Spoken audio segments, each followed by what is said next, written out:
Your Excellencies, distinguished guests and participants, thank you very much for participating in the virtual symposium, ASEAN Economic and Social Regional Integration in the New Normal, to celebrate the 54th anniversary of the establishment of ASEAN.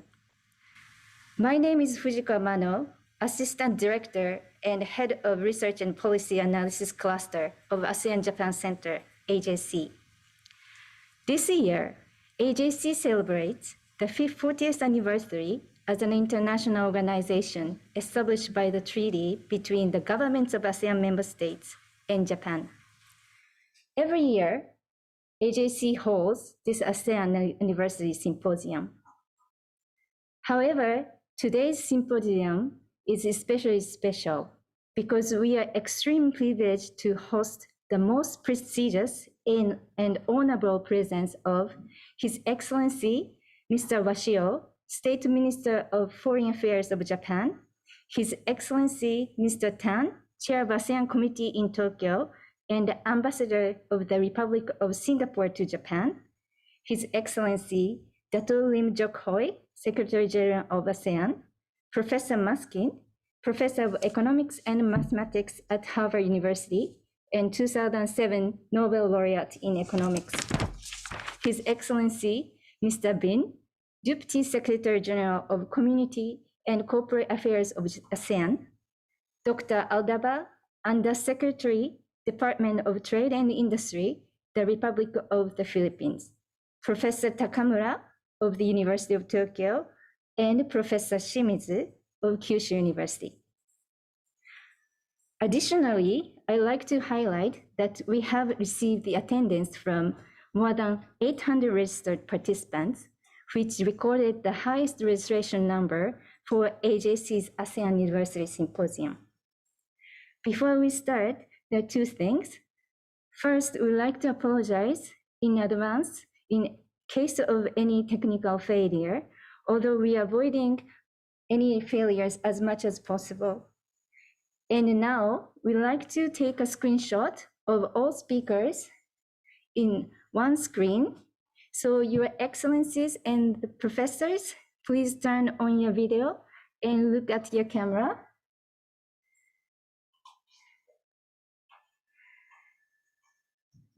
Take one. 1, 2, 3.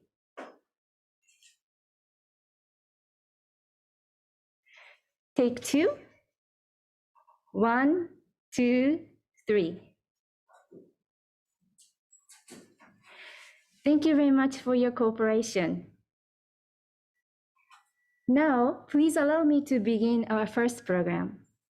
Your Excellency, Mr. Washio, thank you very much for joining us today. We are very delighted and honored to receive your opening remarks. Please kindly proceed.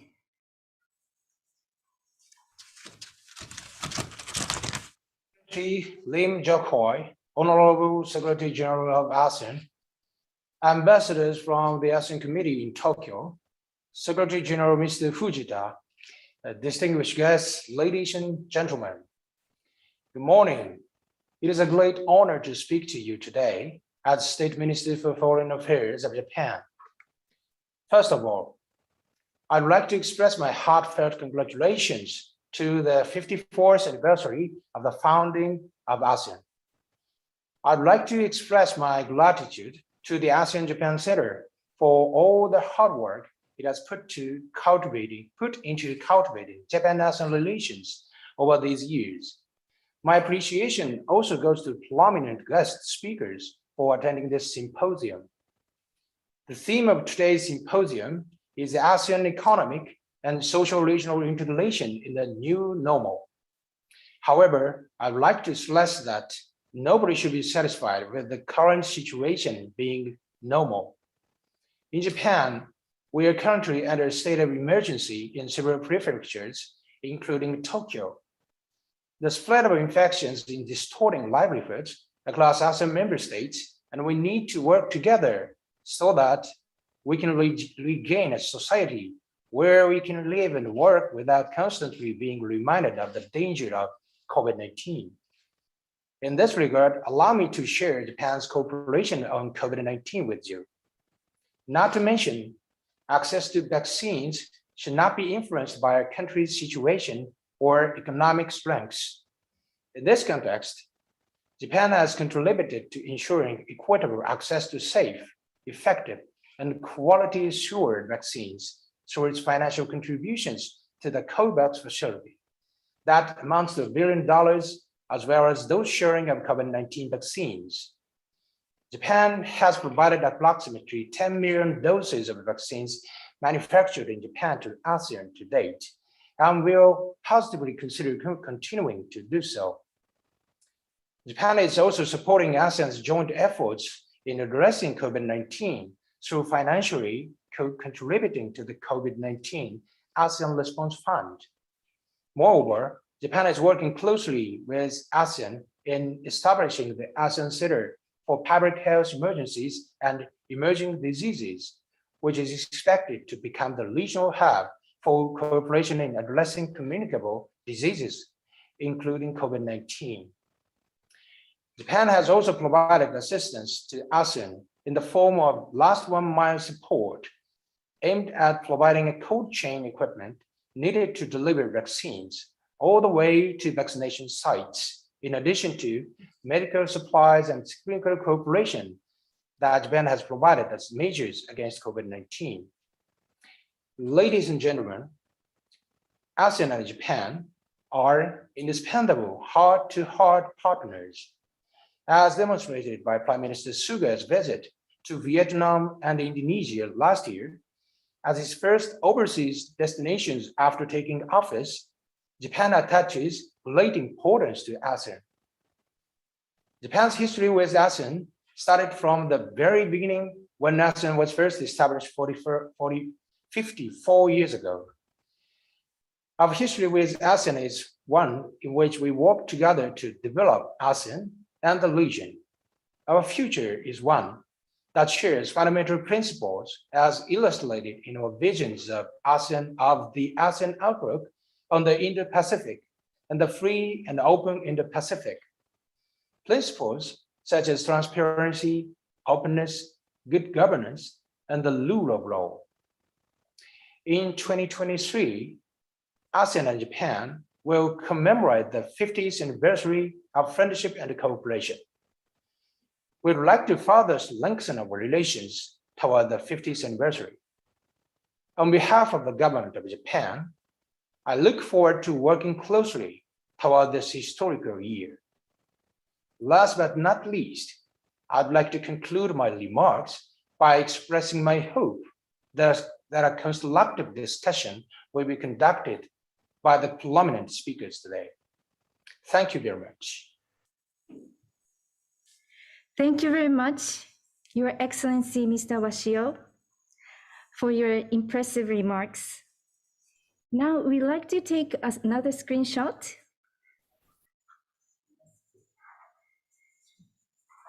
Take one. 1, 2, 3.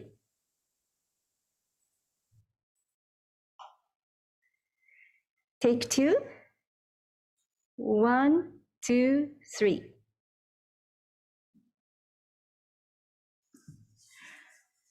Your Excellency, Mr. Tan, thank you very much for joining us today. It is our greatest pleasure and privilege to receive your welcome remarks. Please kindly proceed. Thank you. His Excellency Washio Ichiro, State Minister for Foreign Affairs. His Excellency Dato Lim Jock Hoi, Secretary General of ASEAN. Mr. Fujita Masataka, Secretary General of the ASEAN-Japan Center.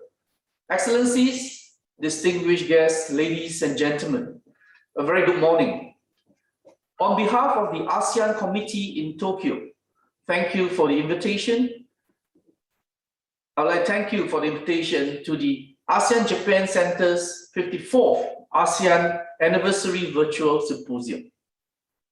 ASEAN turns 54 at a time of unprecedented challenges. COVID-19 continues to affect countries around the world. More fundamentally, the free, open, and rules-based multilateral system remains under stress. ASEAN member states have been pulled in different directions by big power competition and pressures against multilateralism.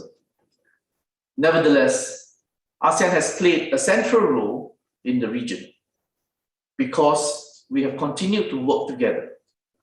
By coming together as one voice, ASEAN has been able to engage various partners through ASEAN-centric platforms such as the ASEAN Plus 3 and East Asia Summit. Among these partnerships, the relationship between ASEAN and Japan has been a long-standing and important one. In 2023, we will celebrate the 50th anniversary of ASEAN-Japan friendship and cooperation. Our cooperation is wide-ranging and has continued to expand, even amidst COVID-19. For example, the first ASEAN Digital Ministers meeting with Japan on ICT cooperation was held in January this year. More recently, the special meeting of ASEAN Ministers on Energy and Minister of Economy, Trade and Industry of Japan was held in June, where the ministers discussed the energy transition in Asia. Nevertheless, any relationship is always a work in progress. We need to constantly ensure that current areas of cooperation continue to bear fruit and explore new areas of collaboration to bring our strategic partnership to new heights. We can do so by exploring practical projects and initiatives under the ambit of the joint statement of the 23rd ASEAN-Japan Summit on Cooperation on ASEAN Outlook on the Indo-Pacific. These efforts, in turn, strengthen ASEAN institutions and ASEAN centrality, which underpins regional peace and stability. This is even more important amidst the challenges we face. Institutions like the AJC play an important role by facilitating dialogue and cooperation, such as through today's symposium. In this regard, I congratulate and thank Fujita-san for his leadership of the AJC over the past 6 years. The ASEAN Committee in Tokyo looks forward to working with the AJC and Japan to advance ASEAN-Japan relations in the years ahead. I wish everyone a fruitful discussion today. Thank you. Thank you very much, Your Excellency, Mr. Tan, for your magnificent remarks. Now we take a screenshot. Take one. 1, 2, 3. Take two. 1, 2, 3.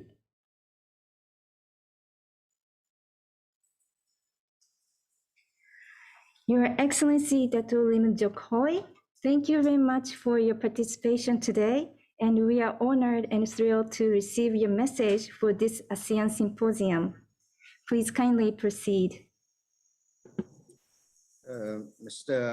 His Excellency Mr. Washio Ichiro, Senior State Minister of Foreign Affairs, His Excellency Mr. Peter Tan, Ambassador Republic of Singapore, and also Chairperson of the AJC, His Excellency Mr. Masaka Fujita, Secretary General of AJC, and Your Excellency Professor Eric Maskin, and also Excellency my colleagues from the ASEAN-Japan Center and panelists as well as speakers. I wish to extend my appreciation to the ASEAN-Japan Center for organizing this symposium in commemoration of 54th ASEAN anniversary this year. It is commendable that this symposium is bringing together eminent experts, including Professor Maskin, to discuss economic and social integration in the new normal.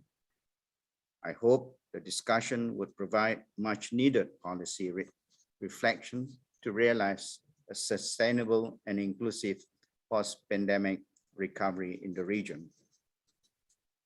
Excellencies, ladies and gentlemen, similar to other parts of the world, ASEANs have been significantly affected by COVID-19 pandemic.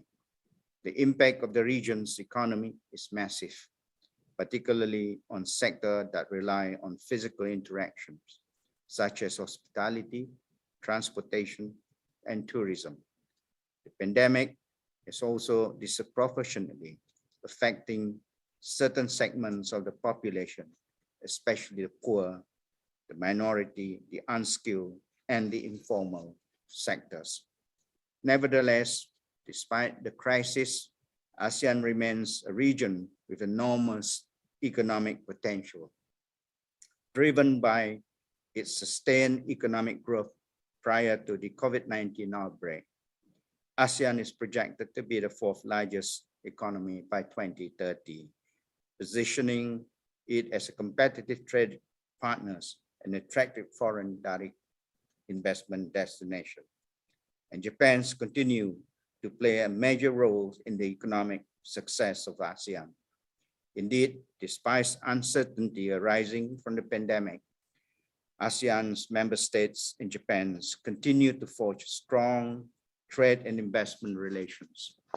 Japan's remain ASEAN top 3 investment partner, as well as ASEAN 4th largest trading partners in the past 3 years.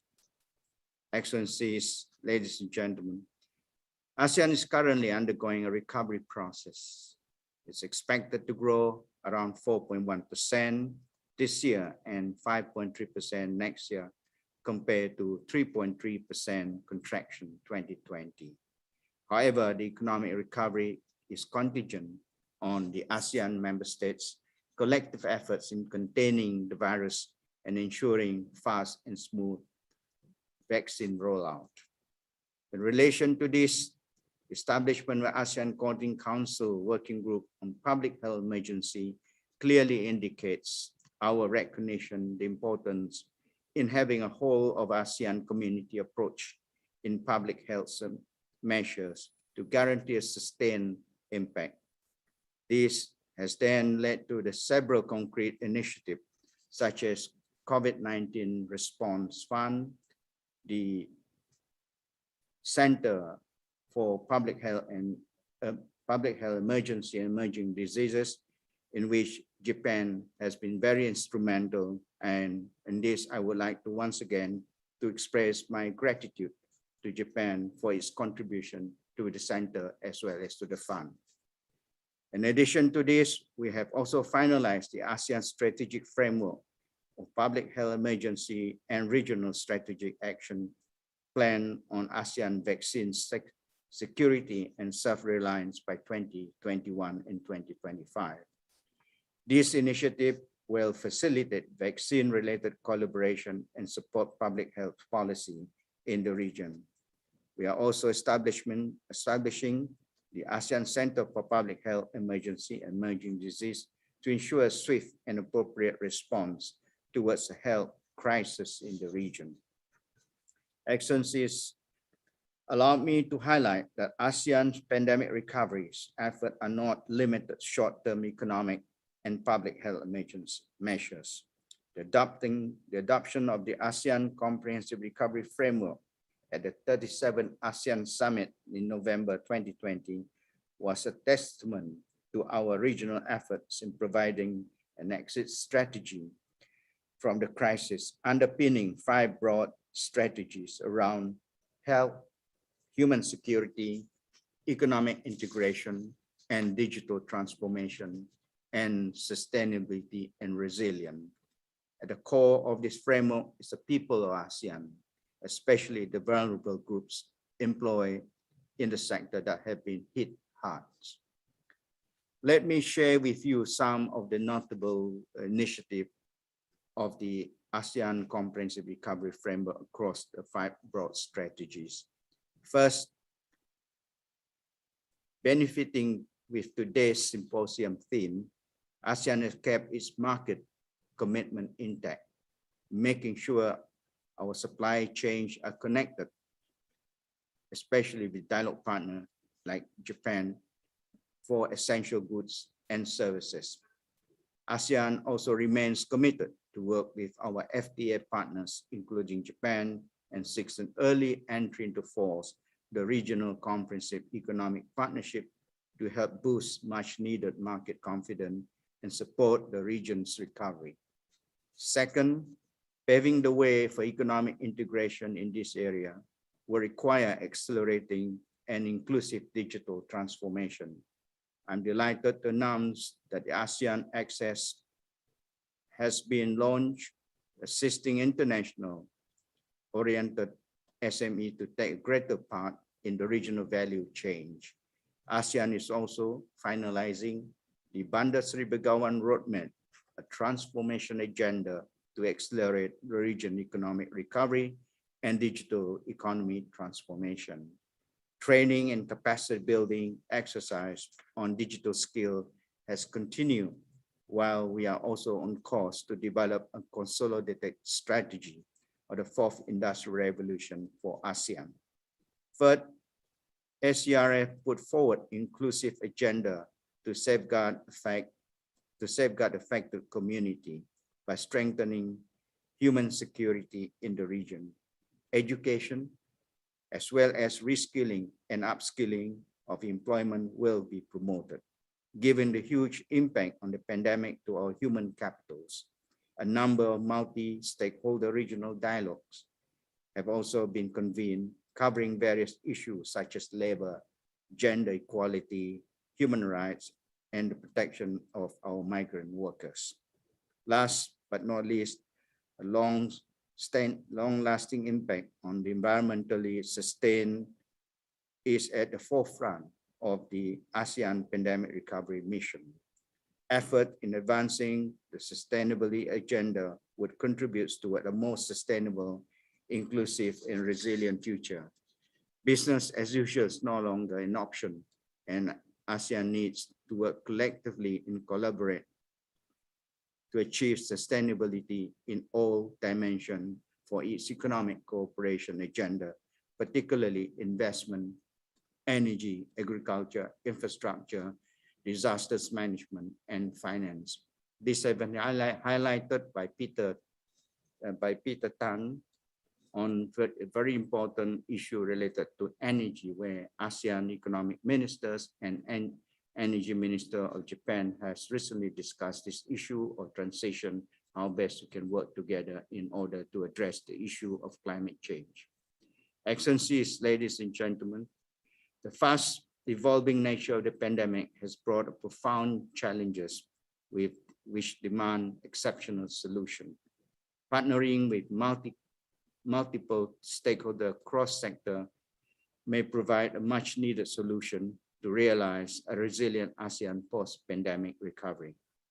We are therefore very much delighted that our continued engagement with the Government of Japan, Federation of Japan Chambers of Commerce and Industry in ASEAN, and Japan External Trade Organization has yielded positive outcome and contributed to effective recovery in the region. The pandemic has also provided us with a rare opportunity to build a better and more sustainable future that will shape our new normal. It is thus imperative that we recover with inclusive or for all approach, leaving no one behind while charting for alternatives to build a resilient against future potential crises. To conclude, I would like to extend my gratitude to my good friend, Mr. Fujita, and would like to thank you for your excellent service to the ASEAN-Japan Center and your friendship. I wish you the best for your future endeavor. Thank you very much. Thank you very much, Your Excellency Dato Lim Jok Hoi, for your inspiring and extremely insightful message. We will now take a screenshot. Take one, 2, 3. Take two, 1, 2, 3. Moving to our second program, we now welcome Professor Maskin. First, we would like to express our deepest appreciation that Professor Maskin is joining us from the East Coast of the United States, which is late at night due to the time difference.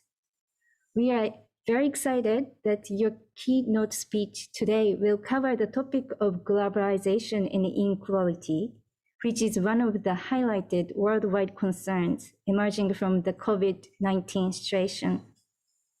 Professor Maskin, please kindly proceed with your speech. Your Excellencies, distinguished guests, ladies and gentlemen. It's a pleasure and an honor to be able to participate in this anniversary conference for ASEAN. And indeed, I would like to talk about the connection between globalization and inequality.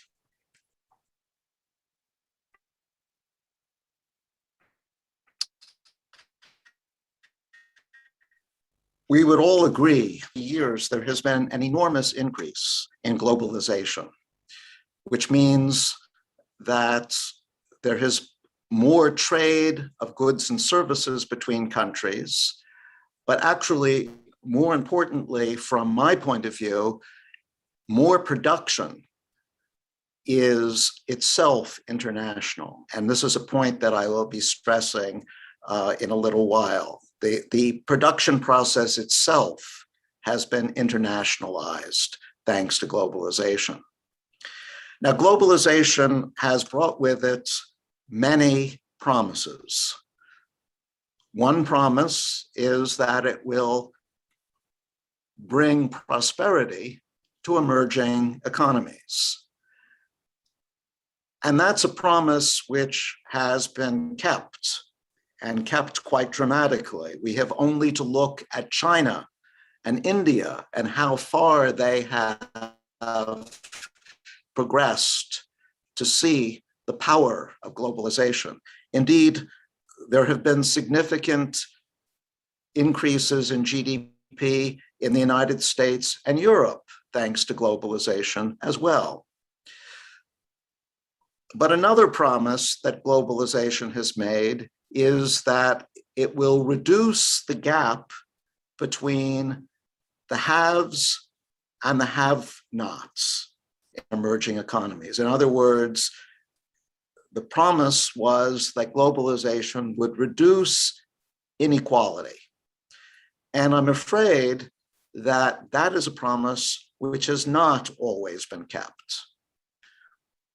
In fact, in many emerging economies, we have seen an increase in inequality over this period of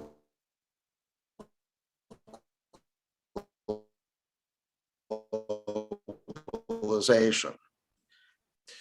Now, one question to ask is, should we be surprised that inequality in emerging economies has increased?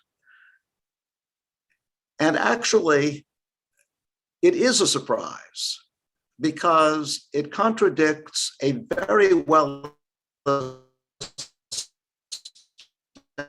established theory, a very well established back hundreds of years, called the theory of comparative advantage. This was a theory first formulated in the early 19th century by David Ricardo. And the theory of comparative advantage has been predicting international trade patterns.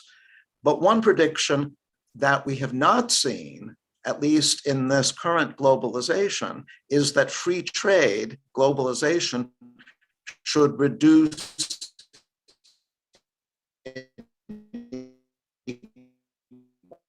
inequality in emerging countries.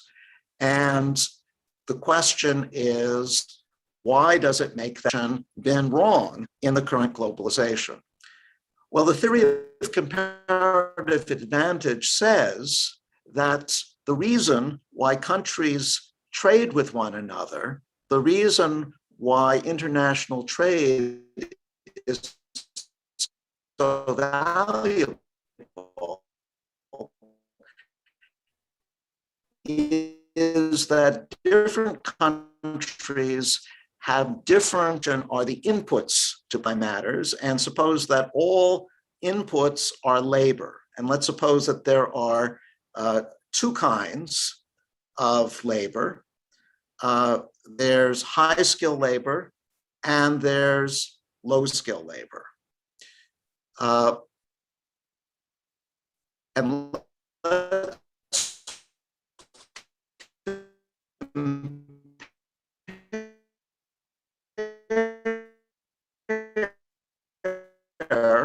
a country which has a lot of high skill labor, that this would be a ratio of high skill to low, the ratio of workers is low in emerging economies. And that means that a developed country has a comparative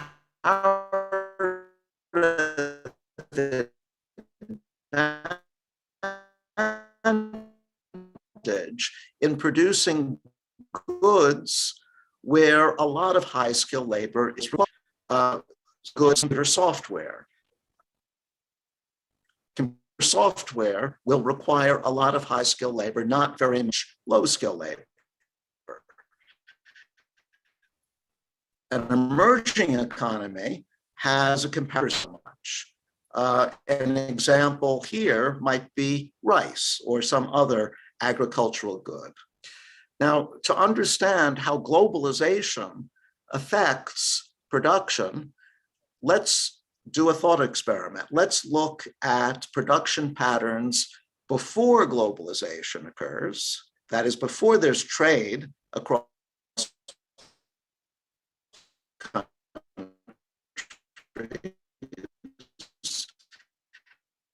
And let's look at production after globalization occurred. Well, before globalization, before there's trade between the rich country and the emerging country,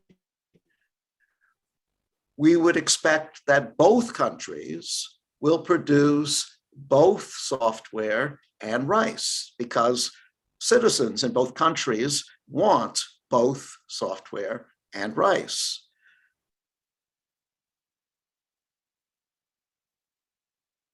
But there's a sense in which producing computer software in the emerging economy is inefficient, because the emerging economy's labor force, according to the theory of comparative advantage, is better suited to rice.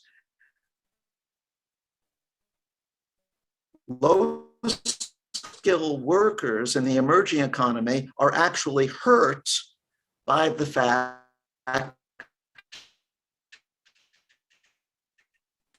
that the emerging economy is workers aren't much away from rice to software. That means that the demand for low-skilled labor is correspondingly lower.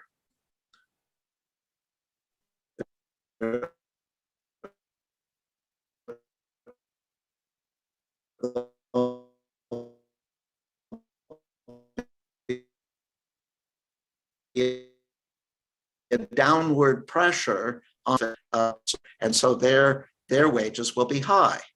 Well, this is all before trade between the rich country and the emerging country is made possible. Now let's open what will happen to production. Well, we'll see that in the developed country, production will shift away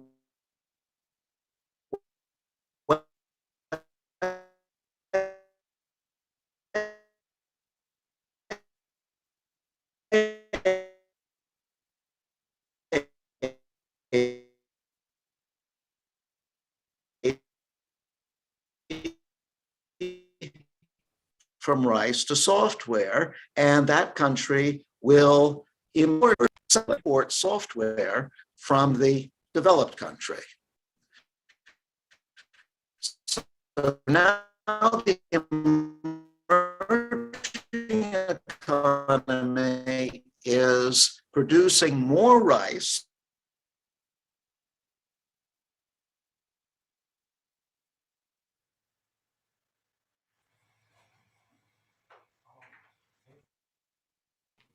I'm sorry, apparently I lost my internet connection for a moment. I hope that you can hear me now. Let me resume my presentation. I was talking about how once there is trade between the emerging economy and the rich economy, the emerging economy produces more rice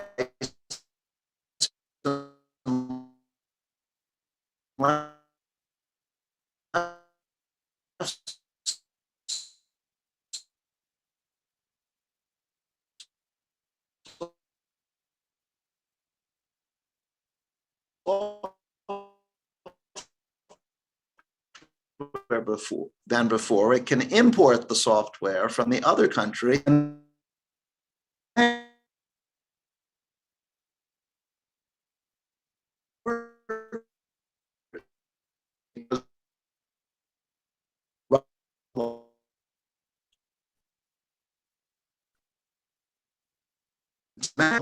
for high school.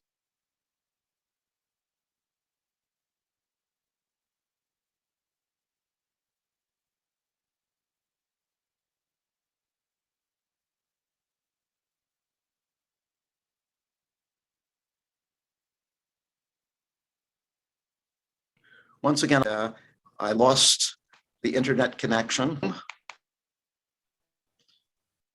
What I've just done is to give you the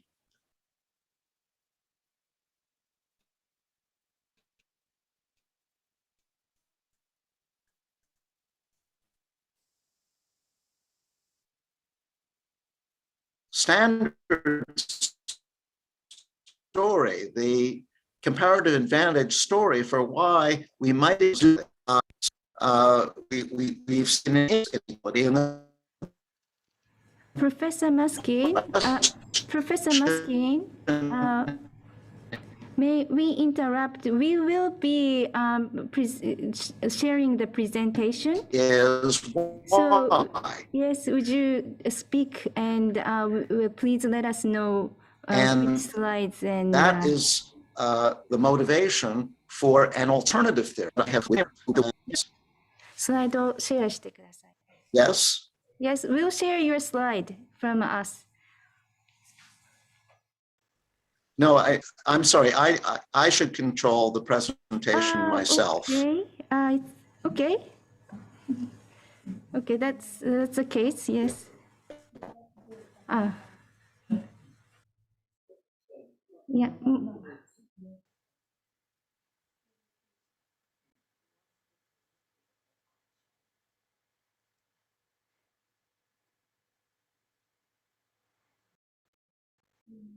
We lost him. He probably is re-entering.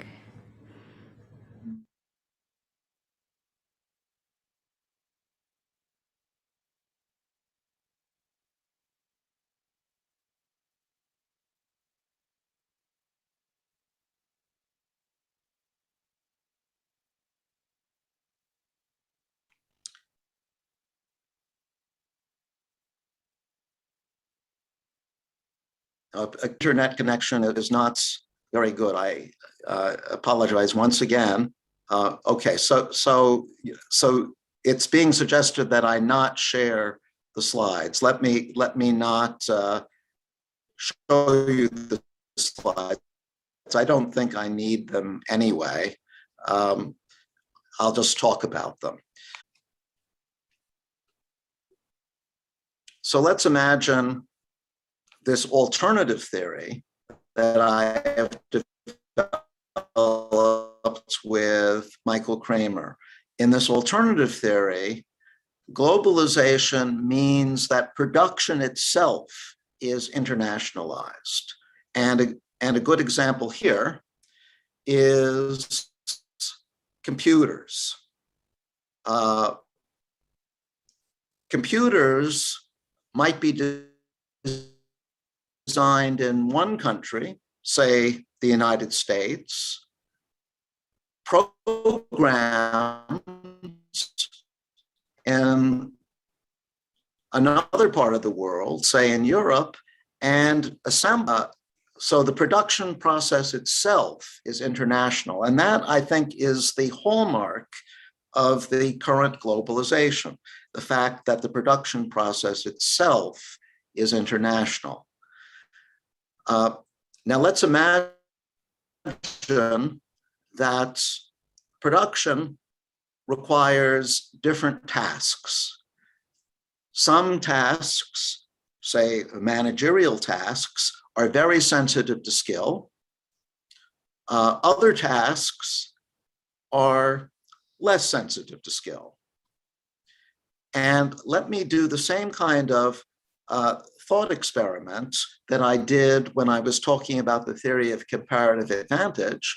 Let me look at two countries, a rich country and a developing country, and compare them before and after globalization. Well, before globalization, a country in producing goods is limited to the workers in its own country. So that means that in the rich country, workers will be matched with other workers to produce outputs. And in the developing country, workers will be matched with other workers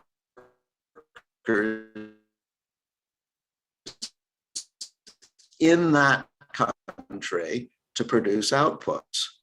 But once globalization increases, so workers with fairly high skills in an emerging economy can work together with people in other countries for international production, before globalization. Now, what is the effect of globalization on wages? Well, before globalization, people didn't have the opportunity of getting jobs where they, but now they do. But it's only workers who have some skills, who have the opportunity for these new jobs, the jobs that pair them with workers in other countries. So workers with high skills get new jobs and see their wages go up. But workers with very little skill don't get new opportunities. And so their wages stay the same, or perhaps even go down. And so we see that as a result of globalization, wages in the developing country go up, and unskilled wages in the developing country stay the same or go down. In other words, inequality goes up. This is the reason Michael Kramer and I maintain that globalization has increased inequality in developing countries. And actually, the problem has been made worse by COVID-19, because COVID-19 elimination of low-skilled jobs, jobs where manual labor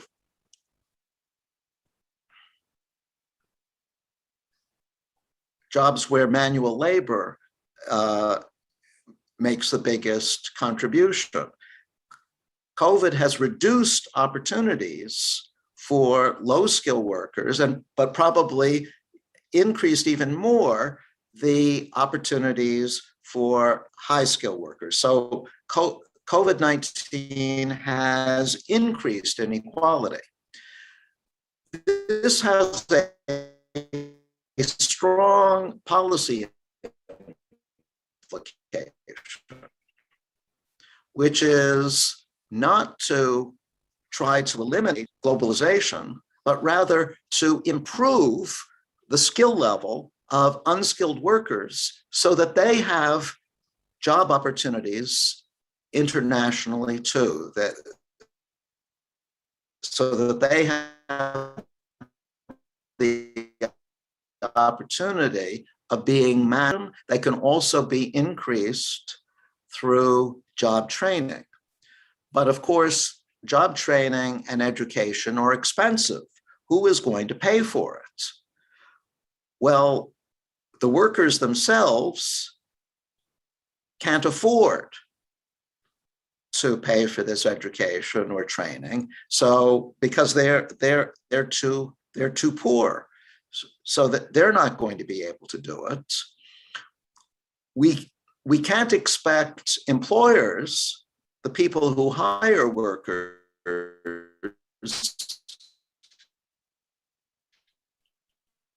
to pay for the education. If you're a company who is considering hiring me, let's imagine that I'm an unskilled worker, you could hire me and train me, but once you've trained me, I don't have to work for you. I can go to work for your competitor, in which case your investment in me is lost.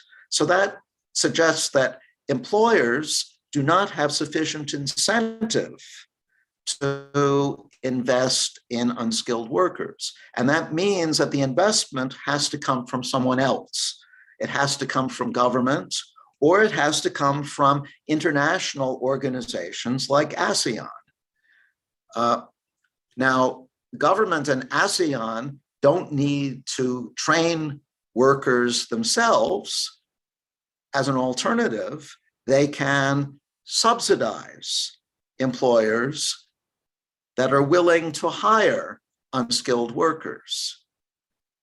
Or they can subsidize families, perhaps agricultural families, who are willing to send their children to school to be trained rather than keeping those children at home to work on the farm.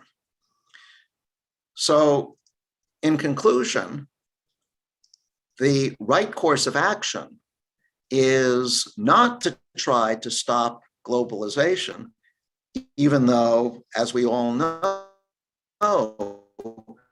there are many voices these days. Globalization would be a terrible mistake because, as we all know, globalization brings prosperity to emerging economies.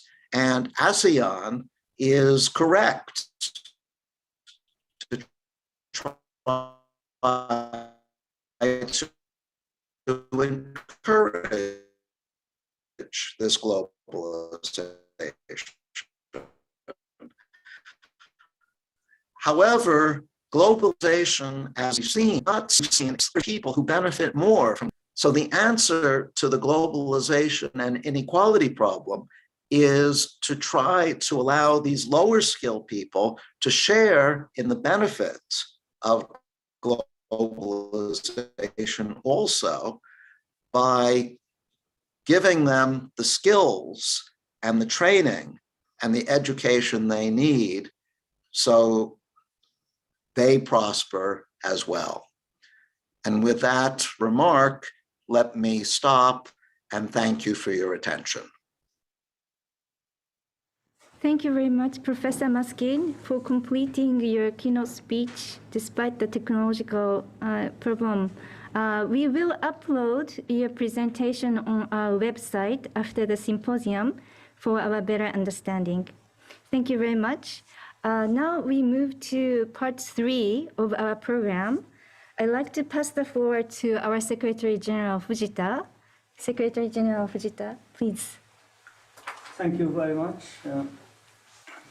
Professor Maskin, thank you very much once again for your brilliant keynote speech, which make us reconsider what globalization means, putting the globalization itself, the driver to development, into the question.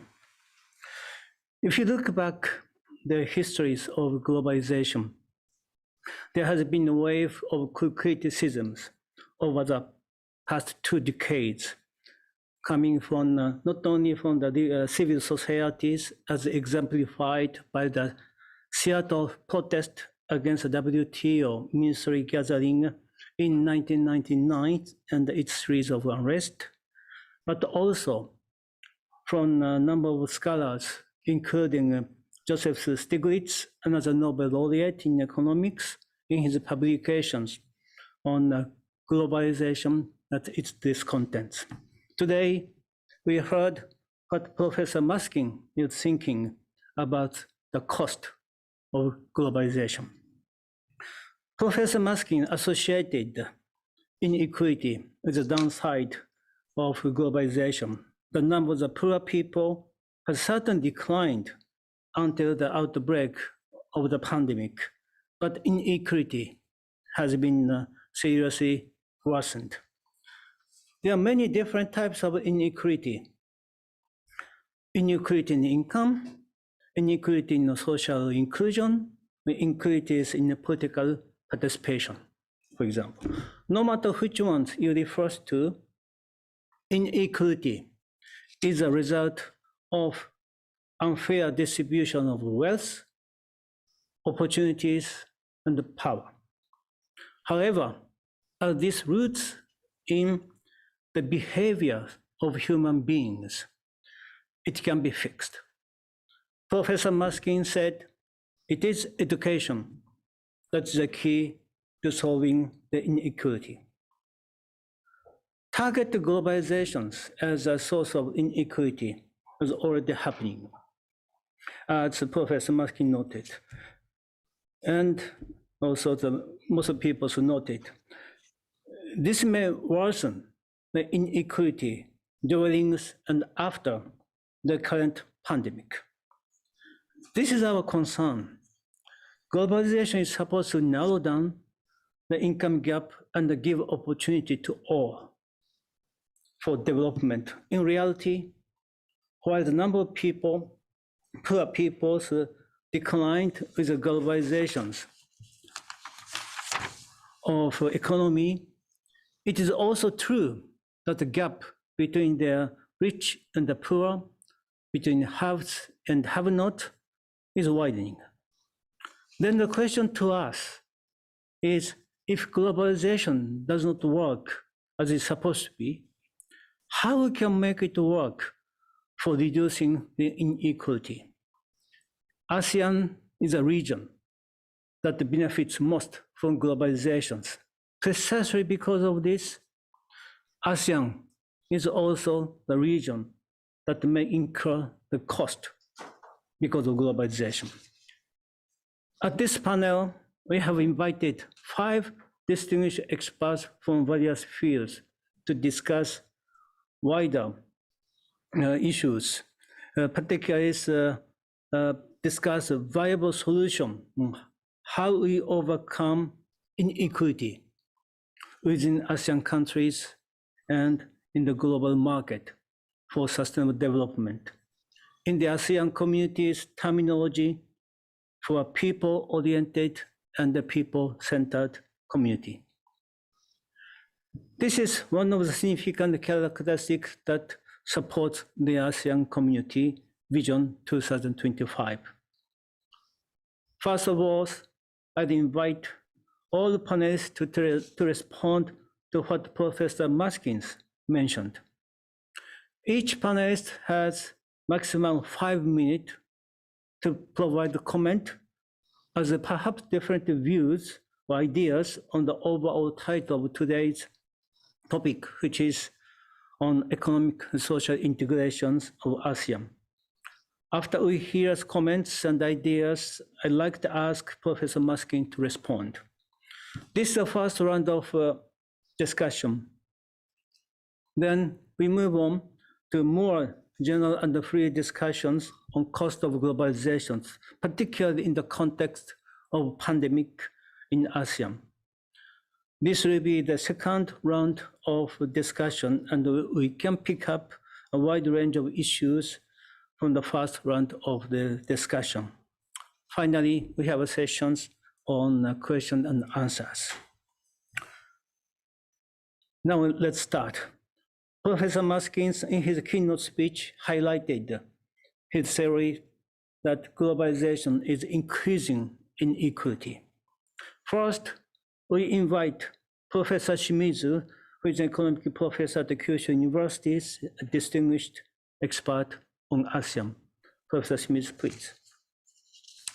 藤田総長、マスキン先生、ありがとうございます。それでは私のコメントを始めたいと思います。ではまず画面共有したいと思います。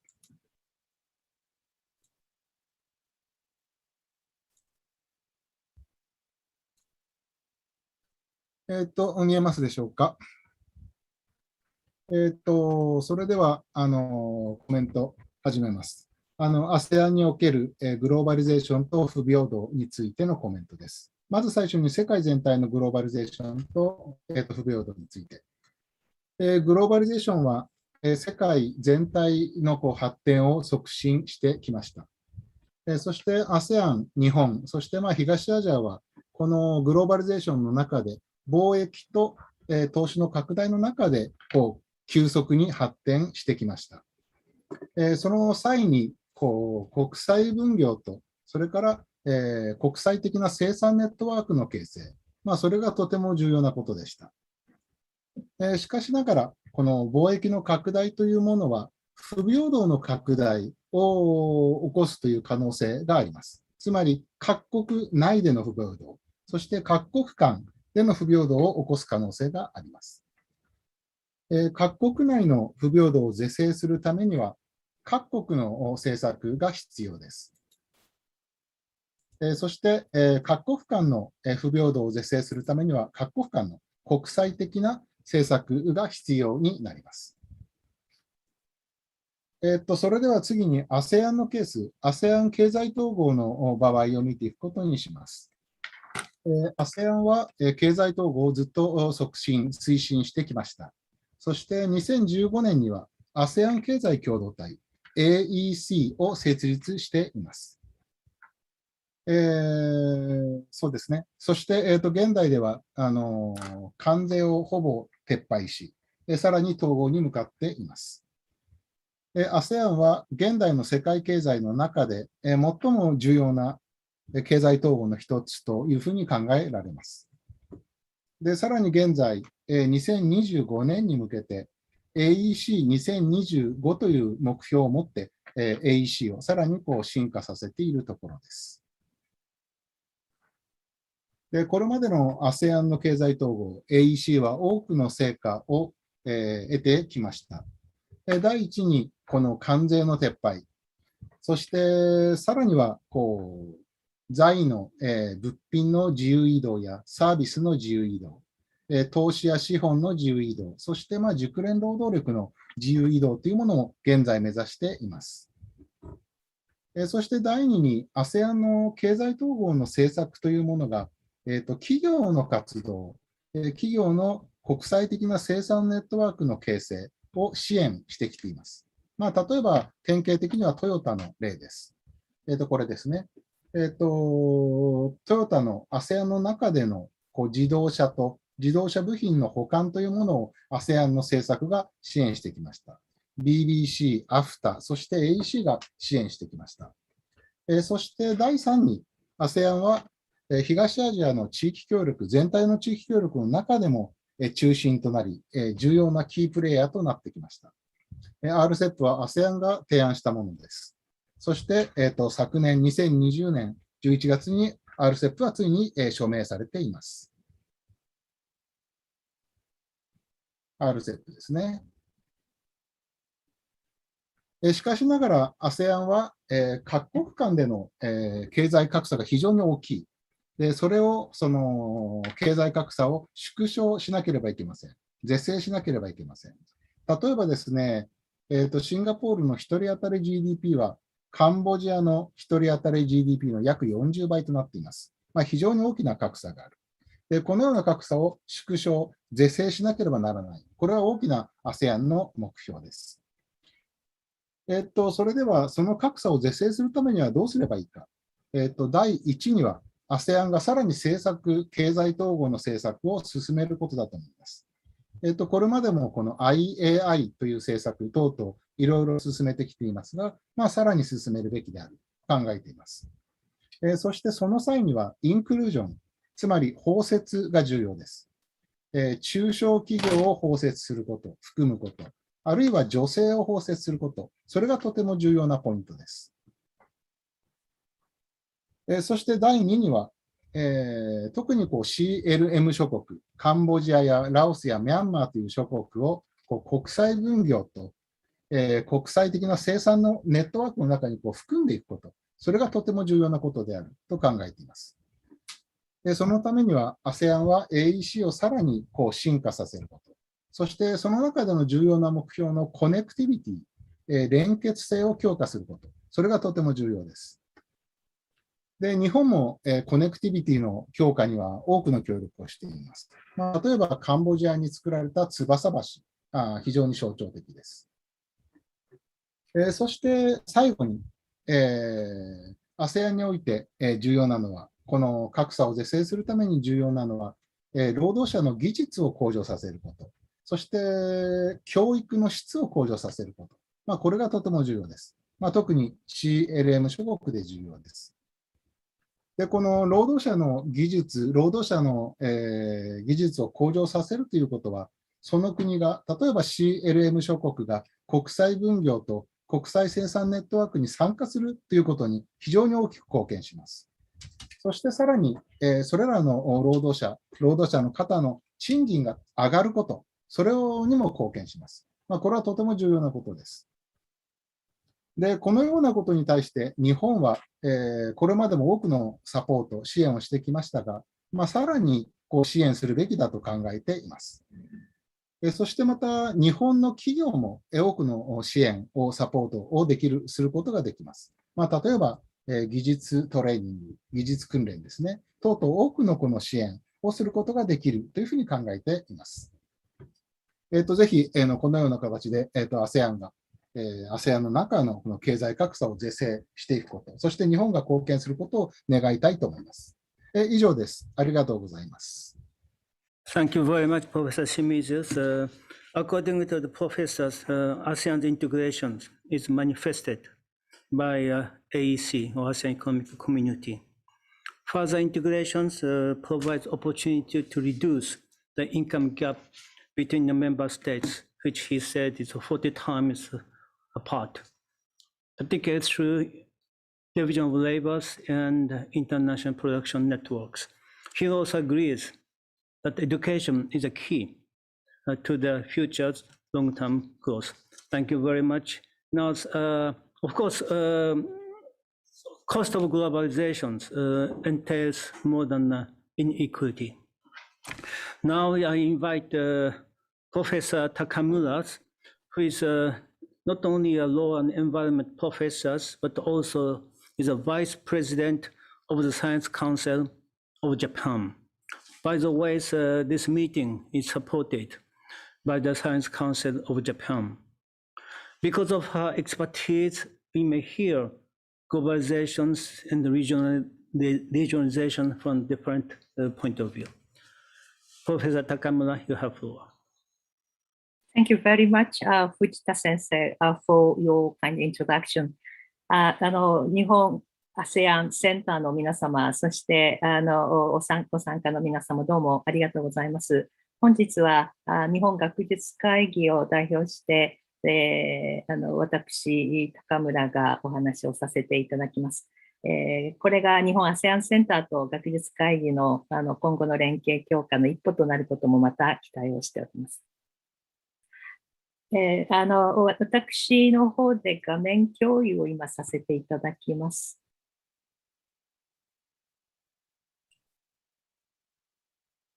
こちらご覧になれますでしょうか。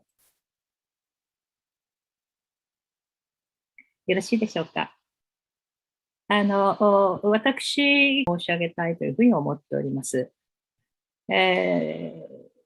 グローバリゼーションがさまざまな生産の拡大、そして貿易の拡大を通じて、経済的なベネフィット、あるいは経済発展をもたらすというマスキン教授のご指摘、これは間違いないものでございます。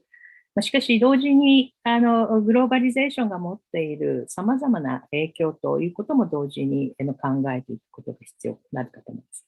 私が専門にしております環境分野の法政策の観点から参りますと、こうしたやはり生産活動や貿易の拡大というものがもたらす環境に対する影響、特にそれが特定の産品の生産などに専門家、集中をすることによって、例えば商品作物、キャッシュクロップスの集中的な過剰な生産をもたらし、それが生態系や森林などへの影響を及ぼすといったことも想定されます。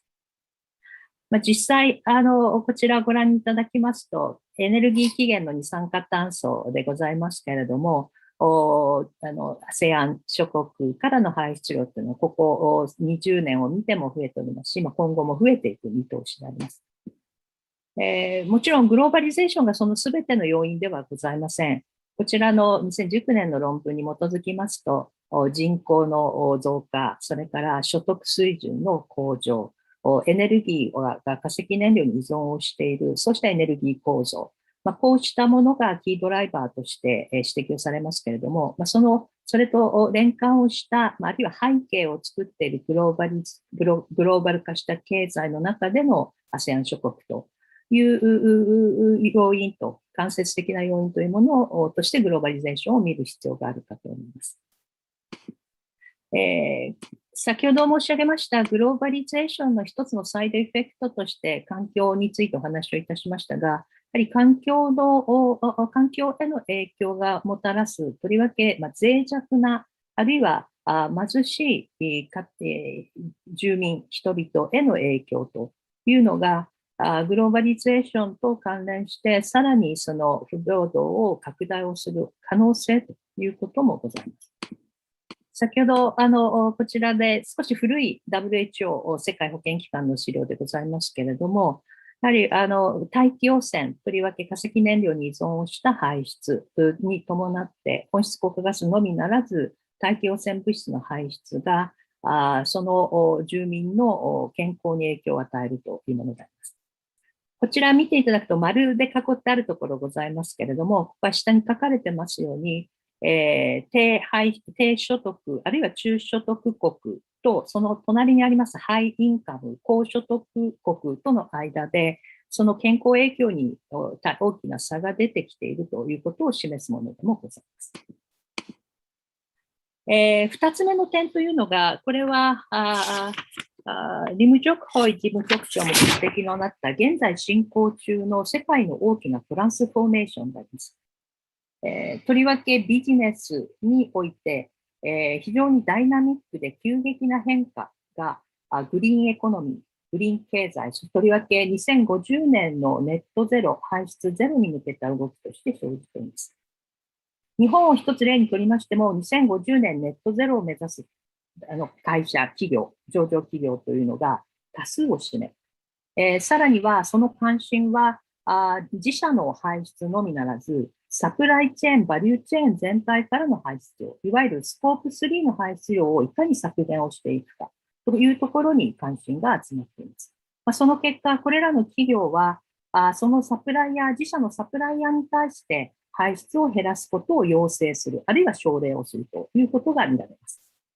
いくつか例を挙げますと、マイクロソフト社は2030年排出をネガティブにするという目標とともに、その自社のサプライヤーの選出において、そのサプライヤー候補の排出量、しかもその排出量、そのサプライヤー企業の排出量のみならず、サプライヤー企業の取引先、サプライヤースコープ3の排出量について、開示を求めた上で判断をするとしています。ご存知通り、アメリカのアップル社は自社の製品の製造をすべて再生可能エネルギーで行うことを2030年までに行うことをサプライヤーに対して要請をしています。同じような現象は日立ですとか、あるいは銀行などでも、銀行は2050年までにその投資、融資のポートフォリオをネットゼロにするという目標を掲げる、そうした銀行、金融機関も増えてきています。しかし、こうした中で、とりわけ途上国、あるいは ASEAN 諸国の中の中小企業が得てして情報や能力を欠いている場合に、こうしたサプライヤーからのサプライチェーンのグリーン化の要請にうまく応えられるか、応えられない場合、さらにそれらの中小の企業のマージナライゼーションを生じさせるのではないかということも懸念されます。最後でございます。こうした変化の中で、失礼いたしました。変化を踏まえてですね、申し訳ございません。行き過ぎてしまいました。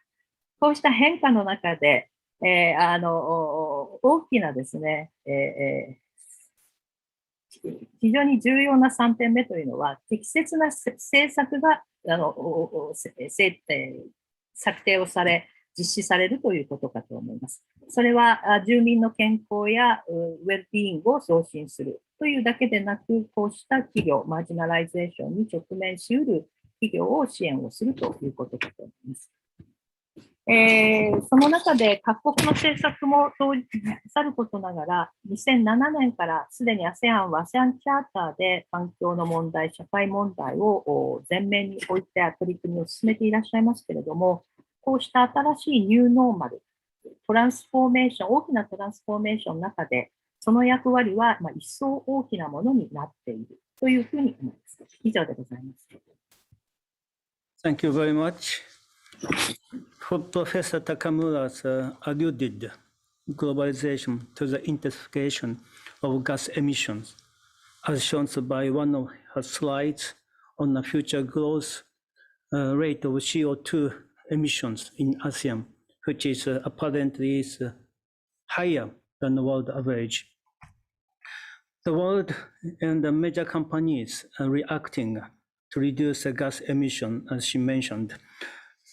These actions, however, may cause a concern in ASEAN, as, for example, SMEs that tend to be slow in tackling action on gas emissions are marginalized in the transnational corporations' supply chains.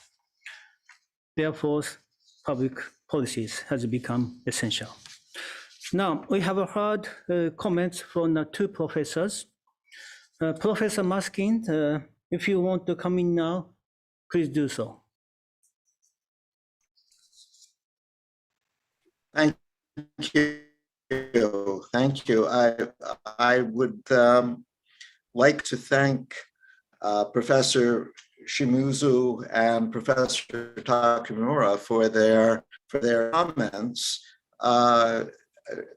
Professor Shimizu makes the important point that when we talk about inequality, we should look not just at inequality within a country, which was the emphasis that I was giving, but inequality across countries. But in both cases, domestic inequality, international inequality, he emphasizes that to correct the inequality. In other words, inequality is not going to disappear on its own. In fact, it's likely to increase due to globalization. And so we shouldn't just sit back and do nothing. We have to take concrete action to correct inequality. And I think he agrees with me that training and education are an important ingredient in dealing with inequality. Professor Takamura makes the very important point that in addition to inequality, there are important environmental consequences of globalization. And on this, I completely agree. And challenges facing the world today are first inequality, because inequality threatens international progress. But second, the degradation of the environment, in particular, the human contribution to climate change, which could have catastrophic consequences. So I completely agree with Professor Takamura on that point. And again, the answer is that governments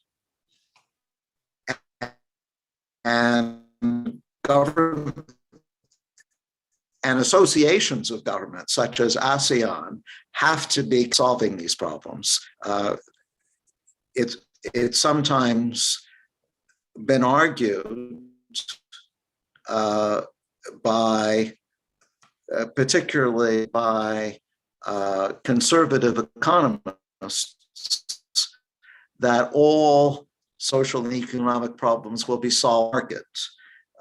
But inequality and the environment are two major issues which cannot be solved by the market alone. Governments and government associations like ASEAN have to become involved too. Thank you. Thank you very much. Now, let us turn to government views from the Undersecretary Aldabas of the Department of Trade and Industries of the Philippines. As a countries, as well as ASEAN as a whole, technologies and innovation is considered important to reduce or mitigate various types of inequity, such as access to finance, access to education, or access to business opportunities. You may want to comment on inequity as a result of globalization in terms of technologies and innovation. Undersecretary Daba, please. Thank you very much. And thank you, of course, to the ASEAN-Japan Center for inviting me to this very important and timely symposium. May I ask the Secretariat to share my slides, please?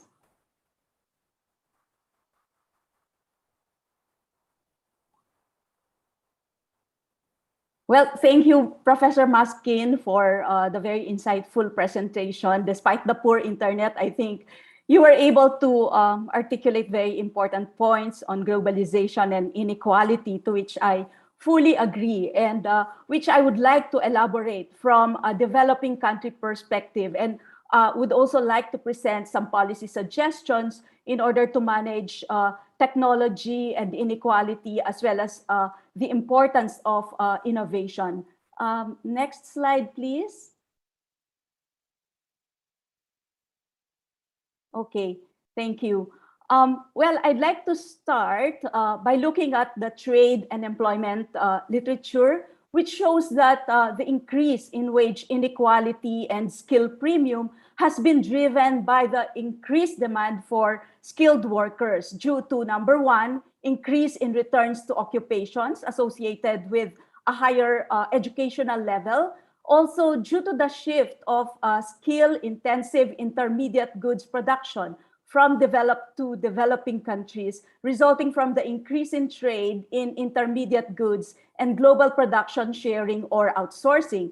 The third is many studies showed that skill-biased technological change explains a large part of the rising skill premium or wage inequality. And this may take the form of increased imports of machines, office equipment, and other capital goods that are complementary to skilled labor. So favoring capital and higher level skills globalization and technological change have been blamed for rising inequality. Next slide, please. In the Philippines, based on a report by McKinsey, the report indicated that 48% of activities amounting to 18.2 million jobs could actually be automated, 6 million of which would be from the agriculture sector, 3.4 million from retail, and 2.4 million in manufacturing. Another report showed that the agriculture sector has the highest average probability of being automated at 90%. Manufacturing is at 65%. And what is clear from these reports is low-skilled, low-educated, and routinized jobs are the most vulnerable to technological change. Next, please. So if we look closely at the impact of new technologies like artificial intelligence on workers and industries, we see that this could lead to, number one, displacement effect, as labor is replaced in tasks that are being automated.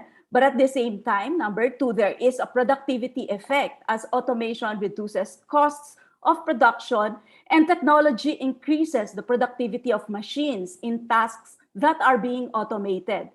But new technologies could also lead to the creation of new tasks in which labor has a comparative advantage, resulting in an increase in the demand for labor. And note that these new tasks to be created would require new skills, and hence the need for us in government to reskill and upskill the workforce. And this was also emphasized by Professor Maskin. But I would also note that if the rise in real incomes due to automation would end up in the hands of a narrow group of people, then automation would tend to increase inequality. Moreover, the shortage of skills and wrong skill sets of workers would also have negative consequences for inequality. And therefore, the role of government and institutions would be crucial in reskilling and upskilling the workforce, also to ensure that the investments are geared toward labor augmenting and productivity enhancing technologies. And I would like to think of artificial intelligence as augmented intelligence. Next slide, please. And so countries can make use of these new technologies to upgrade industries toward a more inclusive and sustainable development. We can harness technology to reduce inequalities in access to jobs, for example, removing systemic barriers, preventing people from participating in good quality work, and people should have access to skills and career information. And in the Philippines, many have limited digital involvement due to inadequate connectivity, the limited awareness of the benefits of digitalization, along with skills gaps. And hence, we are addressing the digital divide by building infrastructure to improve internet connectivity and broadband access, computerization, adjusting our education and training systems to reskill and upskill the workforce and to deliver digital and transversal skills that are required.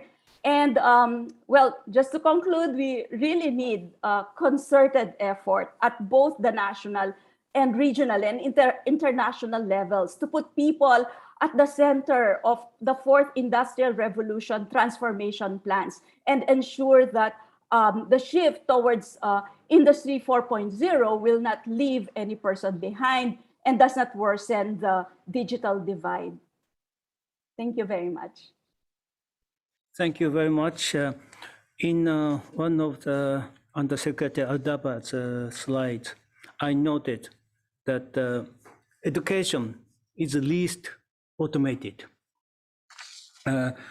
Since innovation is a key to development and favors high skills, then education is required and there needs interventions by human beings. Now, the last panelist is Deputy Secretary General Bin of ASEAN, who is in charge of the ASEAN communities and the corporate affairs. I'm sorry to have kept you so long until now. This is because as a Deputy Chief Administrators of ASEANs, I thought it would be good for you to hear all the comments from academics and one of the member states. Partly, it is in your hand that how you advise the ASEAN member states to manage the community to arrive at what the ASEAN community emphasizes. How would you like to respond? Thank you, Fujita-san. First of all, I'd like to thank Professor Maskin and Professor Shimizu and Professor Takamura for very insightful presentations on the topic. I could not agree more because obviously I would talk from both the perspective of Vietnamese and as a member of the region, which is ASEAN, that globalization and openness to trade investment has brought tremendous benefits to Vietnam and the members of ASEAN. And of course, there are shortcomings, and as I also realize that globalization comes with it, have inequality and development gap getting wider.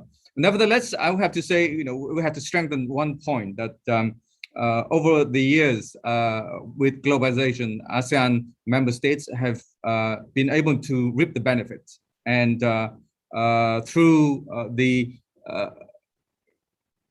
integration work program that we have implemented over the years, and as well as through trade investment arrangements that we have concluded with external partners, including Japan, through ASEAN Plus FTAs, for example, with China, Korea, India, Australia, New Zealand, and the most recently concluded Regional Comprehensive Economic Partnership Agreement.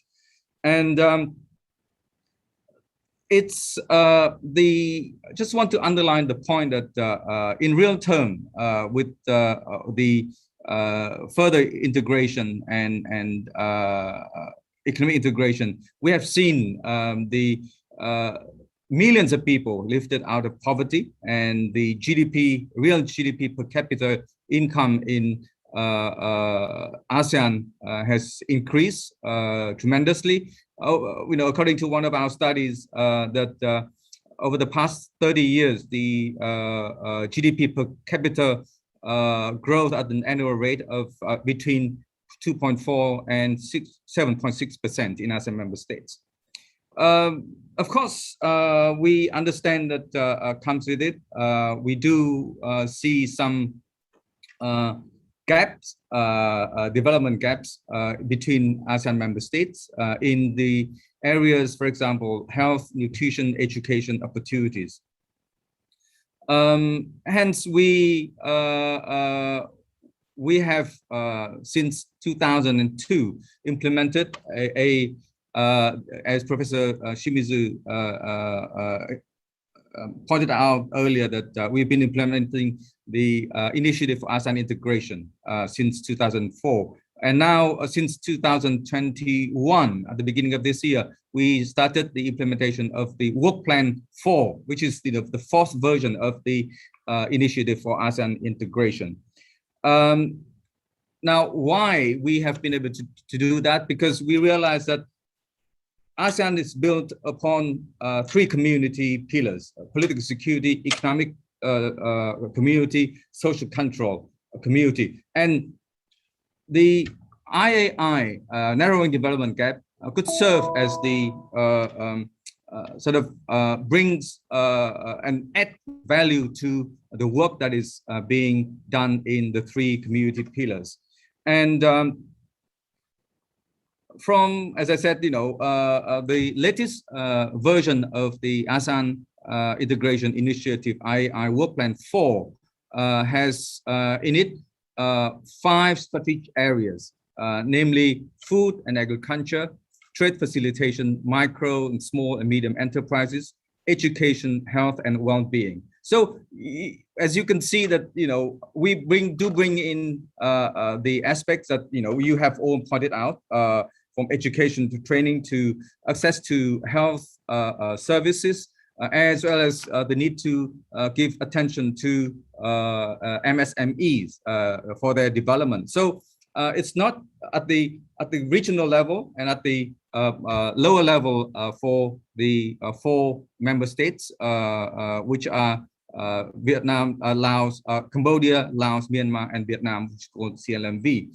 And together with the 5 strategic areas, we do identify the 3 emerging sort of issues that need to be incorporated in the implementation of the work plan over the years. One is the Industry 4.0, 2, gender and social inclusion, and 3, environmental sustainability. These are very important, and they are all embedded into the 5 strategic areas in the work plan, as we call enabling actions. So for ASEAN, the community narrowing development gap, but then how we are going to facilitate the development and the operation of the people at the lower end, and then hence we come in the connectivity master plan for ASEAN, and so far we have been in the 6th year of implementation of the master plan on ASEAN connectivity 2025, and these are also this master plan also gives focus on 5 strategic areas: sustainable infrastructure, digital innovation, seamless logistics, regulatory excellence, and people mobility. So all this is as a way to support the development of ASEAN community as a whole, but how we, and also bring in people, how we facilitate people's, operation, corporations, businesses, and that is the connectivity master plan. So I've listened to all the presentations, and I could not agree more that, of course, for the time being and in many years to come, we will have to give priority to education and training, and to especially in the post-COVID world, we would have to give priorities to upskilling and reskilling of people.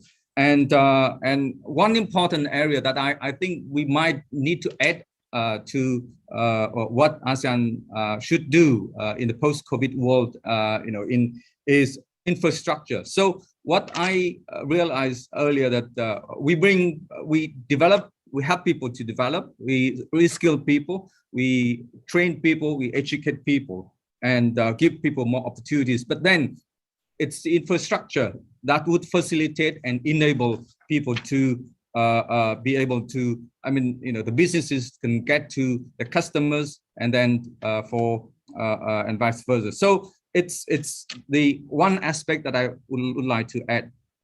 So the last point I would like to make is the example, Vietnam as an example of how globalization has brought the real benefit to the people, and how the Vietnamese government has done in order to mitigate the negative impact, or how to give people more opportunities and increase opportunities and reduce inequality in the country. Because as you can see, with Vietnam's membership, with ASEAN's membership in 1995, Vietnam's integration into the region has been going at full force.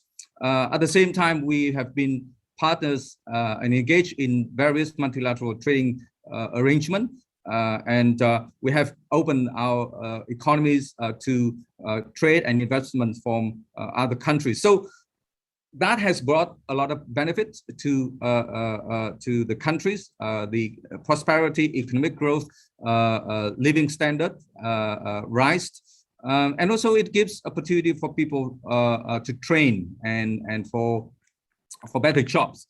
And at the same time, with that, the government has been able to implement policies to address inequality, development gap across the regions in Vietnam. And at the same time, the government is also able to develop infrastructure that could help facilitate trade, services, and movement. So with that, I would like to end my comments there, and with a huge thanks to the ASEAN Center, Japan Center for the invitation as panelists.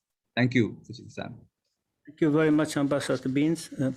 The ASEAN Secretariat acknowledged the increasing inequity in ASEAN and the response to it by expanding its external partnership and addressing the narrowing development gap by, for example, initiative for ASEAN integration, AIs, connectivities, so Industry 4.0, and other socio-economic development programs.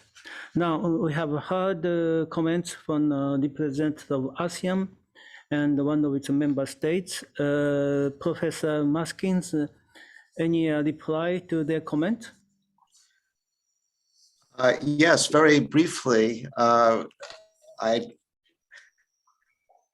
like to thank Dr. Aldaba for her comments about technology. In my own discussion, I left technology out of the picture altogether to give as simple a presentation as possible. But she's quite right to emphasize that technology has actually aggravated, made worse the inequality problem, because technological change in recent years has favored people with high skills.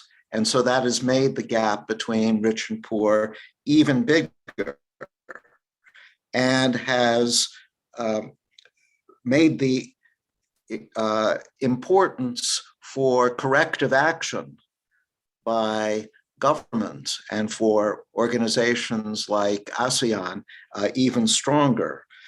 She points out that with new technology, there can be new tasks for workers to perform, and that's certainly true. But how are people going to learn the new skills needed for these new tasks? Well, again, government needs to become involved in the educational and training process. And I'd also like to thank Deputy Secretary General Bin for his comments. He points out quite rightly that in spite of the downsides to globalization, there has been a tremendous overall benefit, and particularly in the ASEAN countries. He points out correctly that literally millions of people have been lifted out of poverty because of globalization. And the fact that globalization can be such a powerful force for prosperity only makes more important the task of ensuring that its benefits are shared by as many people as possible. Because at the moment, as we see around the world, there are strong, those forces will only become stronger unless we do something about the negative side of globalization, inequality, and environmental degradation. Thank you. Thank you very much, Professor Maskin. Professor Maskin, I understand that you may have to leave now. If that is the case, we'd like to hear your final advice to the ASEANs and also the Japanese companies as well as ASEAN companies. But if you could stay until the end, then perhaps we'll give the floor again at the end of the panel discussions. I'm afraid that I actually do have to leave very soon. So can I just say a couple more things? Go ahead. Yes, thank you. It's a bit presumptuous of me to try to give advice to ASEAN, which is a very distinguished organization, which has been around now for 54 years. But let me just make some suggestions about things that they might want to think about. One educational improvement that has worked very well in my own country, the United States, is the growth of what are called junior colleges. Junior colleges are not ordinary universities. Instead, they are generally two-year programs for developing skills that can meet the needs of a globalized economy. So for example, junior colleges will teach people how to use computers. Of course, that is a very valuable skill these days. A junior college will teach people languages that they might be able to use in international jobs. ASEAN might want to think about promoting something like junior colleges in the region as a way of enhancing people's skills. Now, it was pointed out by, I think, Professor Shimizu that Japanese companies have been very active in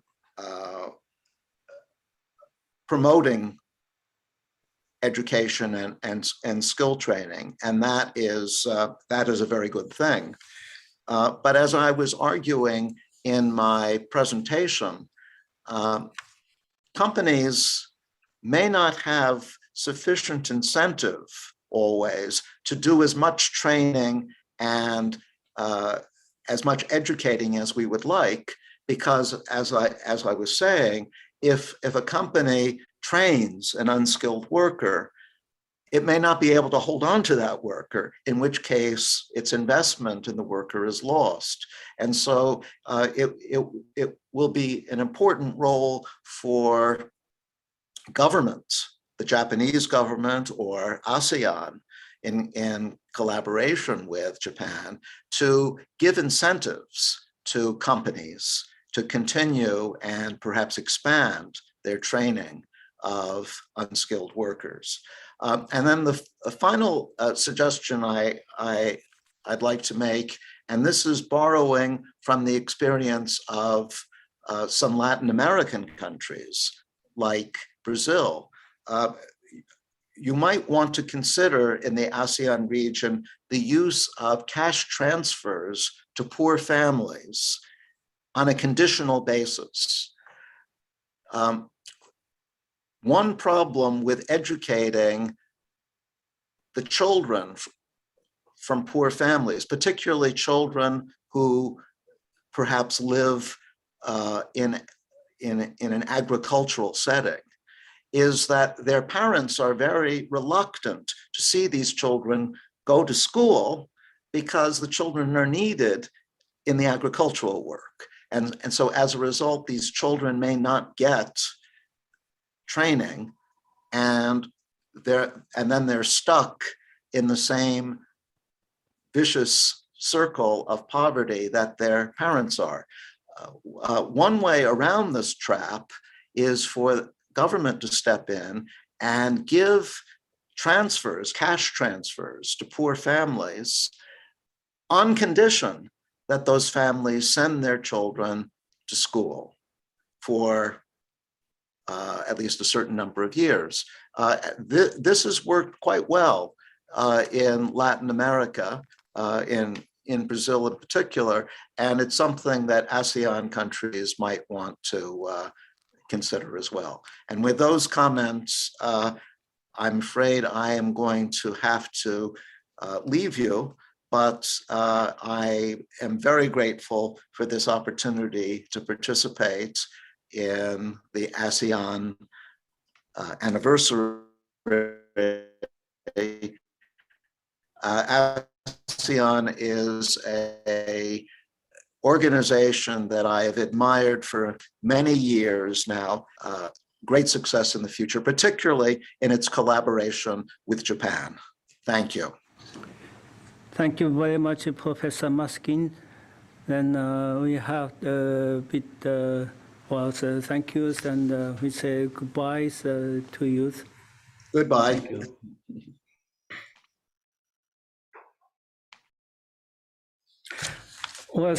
Professor Maskins mentioned the three things: the establishment of a junior college, the provisions of subsidies for training unskilled workers, and the provision of cash to the families who sent the children to school. Now, this is the end of the first round of the discussion, and we move to the second round of discussion, but we have only 15 minutes left. And therefore, this time, I'd like to ask each is a panelist to shorten or if limit to only 3 minutes or so, as we have four distinguished panelists. Now, the pandemic has, or actually the topic is on the globalization and the pandemic. So the pandemic has led us to reconsider the globalization itself, as there has been disruptions of the product that are required for human lives, such as PPE, or personal protective equipment. Moreover, inequity of social inclusion has certainly affected the global distribution of vaccines. That is seriously causing imbalanced growth in the world, as well as among ASEAN member states.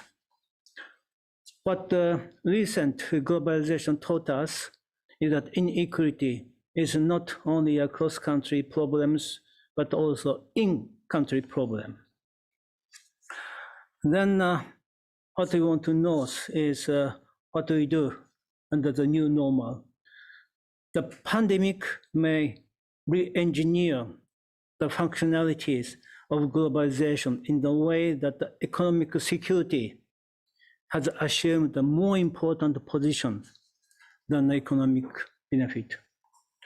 More interdependence just jeopardizes their vulnerability of economy by increasing risk to disruptions of the supply chains. Thus, globalization weakens. However, weakened globalization is not an answer to stopping widening inequality. Let's hear from in this perspective the field on how do you tackle the issues on globalization and the pandemic. I first give the floor to Undersecretary Aldaba. Thank you so much. If the Secretariat could kindly share my slides as well. Next, please. Yeah. So at the height of the pandemic, we were implementing social protection programs covering cash transfers, food packs to poor families, wage subsidies for workers, loans for micro, small, and medium enterprises, and cash for work and conditional cash transfer programs, which were mentioned by Professor Maskin. These were on condition that mothers would send their children to school and pregnant mothers go through health and medical checkups. And given the PPE shortage, we also implemented a manufacturing repurposing program where garments and electronics companies repurposed their plants in order to manufacture PPEs and other medical products. We also continued crafting skills development framework for industries. This framework identifies the jobs that would be automated along with the skills and competencies that would be demanded by industries in the future. And it would also serve as guide for both industries and education and training institutions that are designing training programs. Next, please. Yeah, we all know that the pandemic presented a lot of difficulties and challenges, but it also provided us with opportunities, especially for startups, to innovate and offer tech solutions to both government and enterprises to address not only health issues, but as well as supply chain, logistics, agriculture, education, and other issues. Next, please. And during the pandemic, we've also seen that technologies and innovation both played a crucial role in ensuring quick reaction to the crisis. And as we enter the new normal and the post-pandemic future, we need agile production and supply systems that are enabled by advanced technology. Just to cite the current state of artificial intelligence adoption in the region, this is still in its infancy. And in fact, investments in AI solutions in Southeast Asia lag behind developed countries like the US. And in Southeast Asia, Malaysia, Thailand, Philippines, and Indonesia have AI investments less than $1. There are, of course, huge opportunities in AI. As Kearney and EDBI estimated, AI could actually boost Southeast Asian GDP by up to $1 trillion by 2030.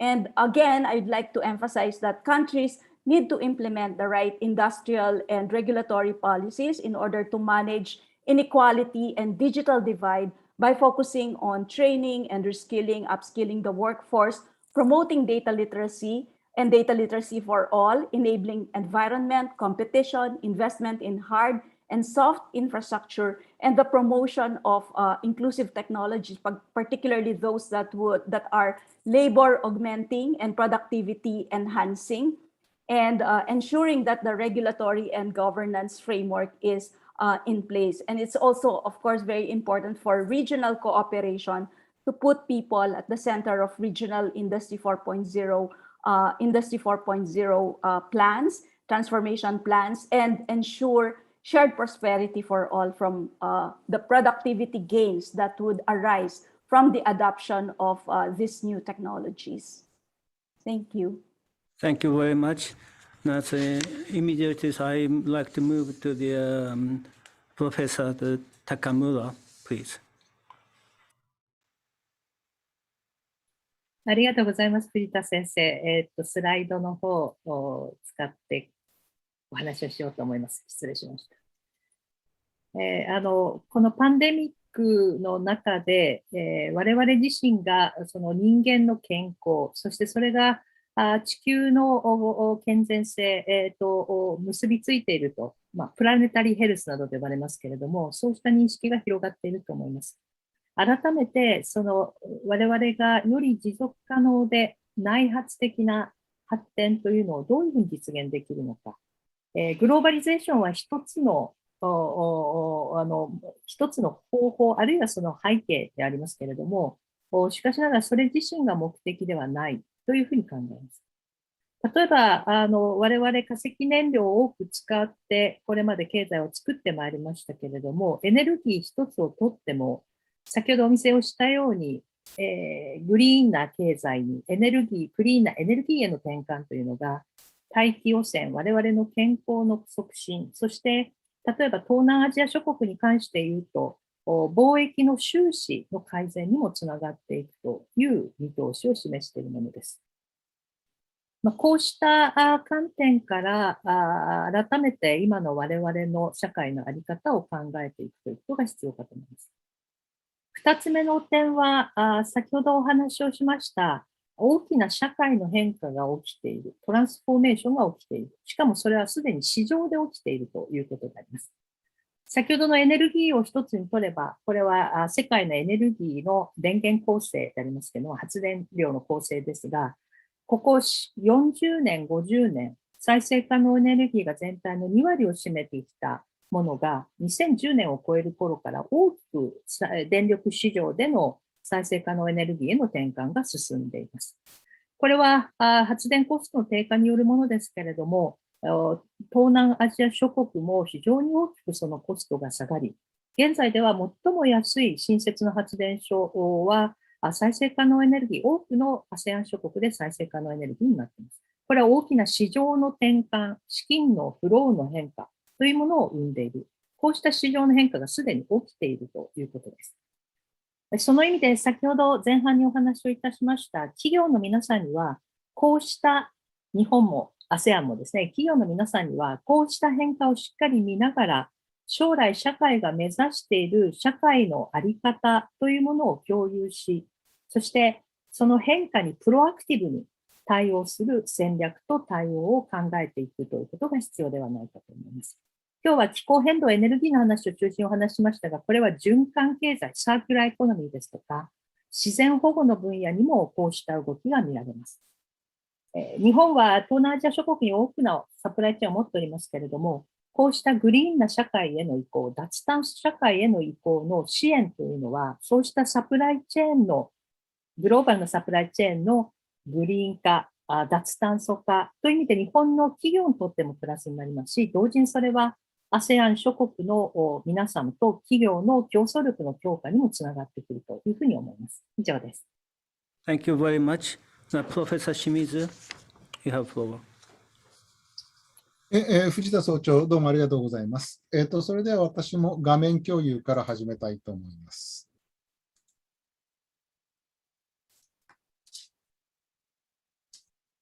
それでは私のコメントは、ASEAN におけるグローバリゼーションとパンデミックについてです。現在、ASEAN 諸国、コロナで COVID-19 でとても厳しい状況に置かれていますが、長期で考えるとどうなるか。つまりコロナ後にはASEAN がさらに発展していくためにはどのようにすればいいのか、何が必要なのか、それを考えてみたいと思います。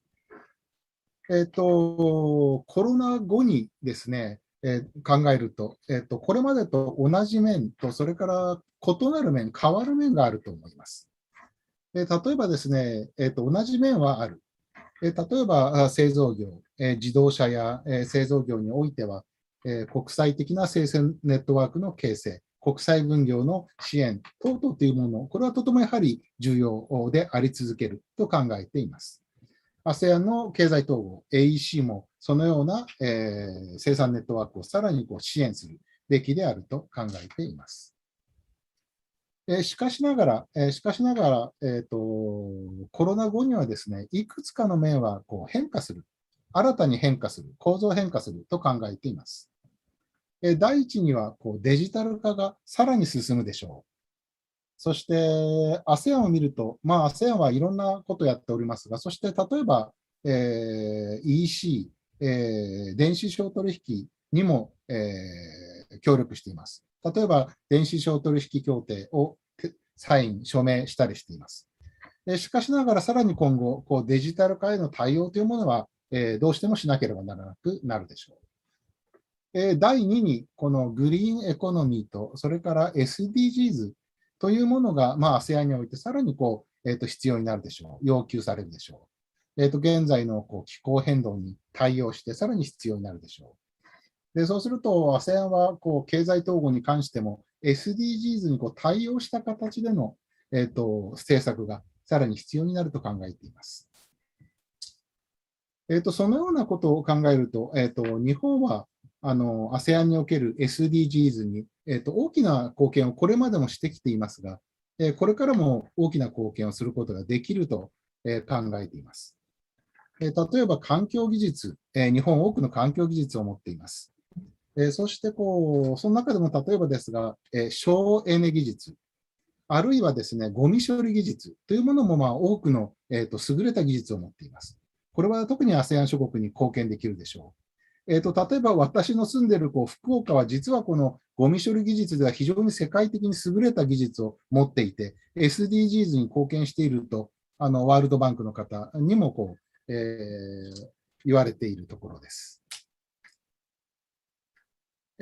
さらになのですが、日本企業も実はその経済活動を通して ASEAN における SDGs に貢献することができると考えています。例えばトヨタの例です。自動車バッテリーのリサイクルの例です。2019年の8月にトヨタとデンソーはカーバッテリー、自動車バッテリーのリサイクル事業というものをタイで始めました。それはハイブリッドの自動車バッテリーを回収して、そしてそれを新たな自動車のバッテリーにリサイクルすること、あるいはこの工場の電池にリサイクルするという、そういう事業です。これは、これまで日本で行われてきたシステムを、東南アジアでも採用した、そのような例です。そう考えると、今後、日本企業がこの経済活動の中でも、さらに多くの面で ASEAN の SDGs に貢献できるであろうと考えているところです。そして最後にですが、ASEAN の目標のこの People Oriented、そしてPeople Centered Community というもの、それがさらにコロナ後に重要になってくるというふうに考えています。この People Oriented、そして People Centered ASEAN というものは ASEAN の2025年への目標 AEC2025 のこの5つの柱のうちの1つです。そしてそれはインクルージョン、包摂というものを含んでいます。つまり中小企業を包摂すること、含むこと、あるいは女性を包摂すること、含むこと、それを含んでいます。で、それはASEAN の各国間での、そして ASEAN の各国でのこの経済格差を是正すること、それにも貢献するでしょう。ASEAN は経済共同体であるとともに、社会共同体でもある。AEC であるとともにこの社会共同体でもある。ASCC でもある、と考えています。以上です。どうもありがとうございます。どうもありがとうございます。Now, we have Deputy SGs of ASEAN, Mr. Bean.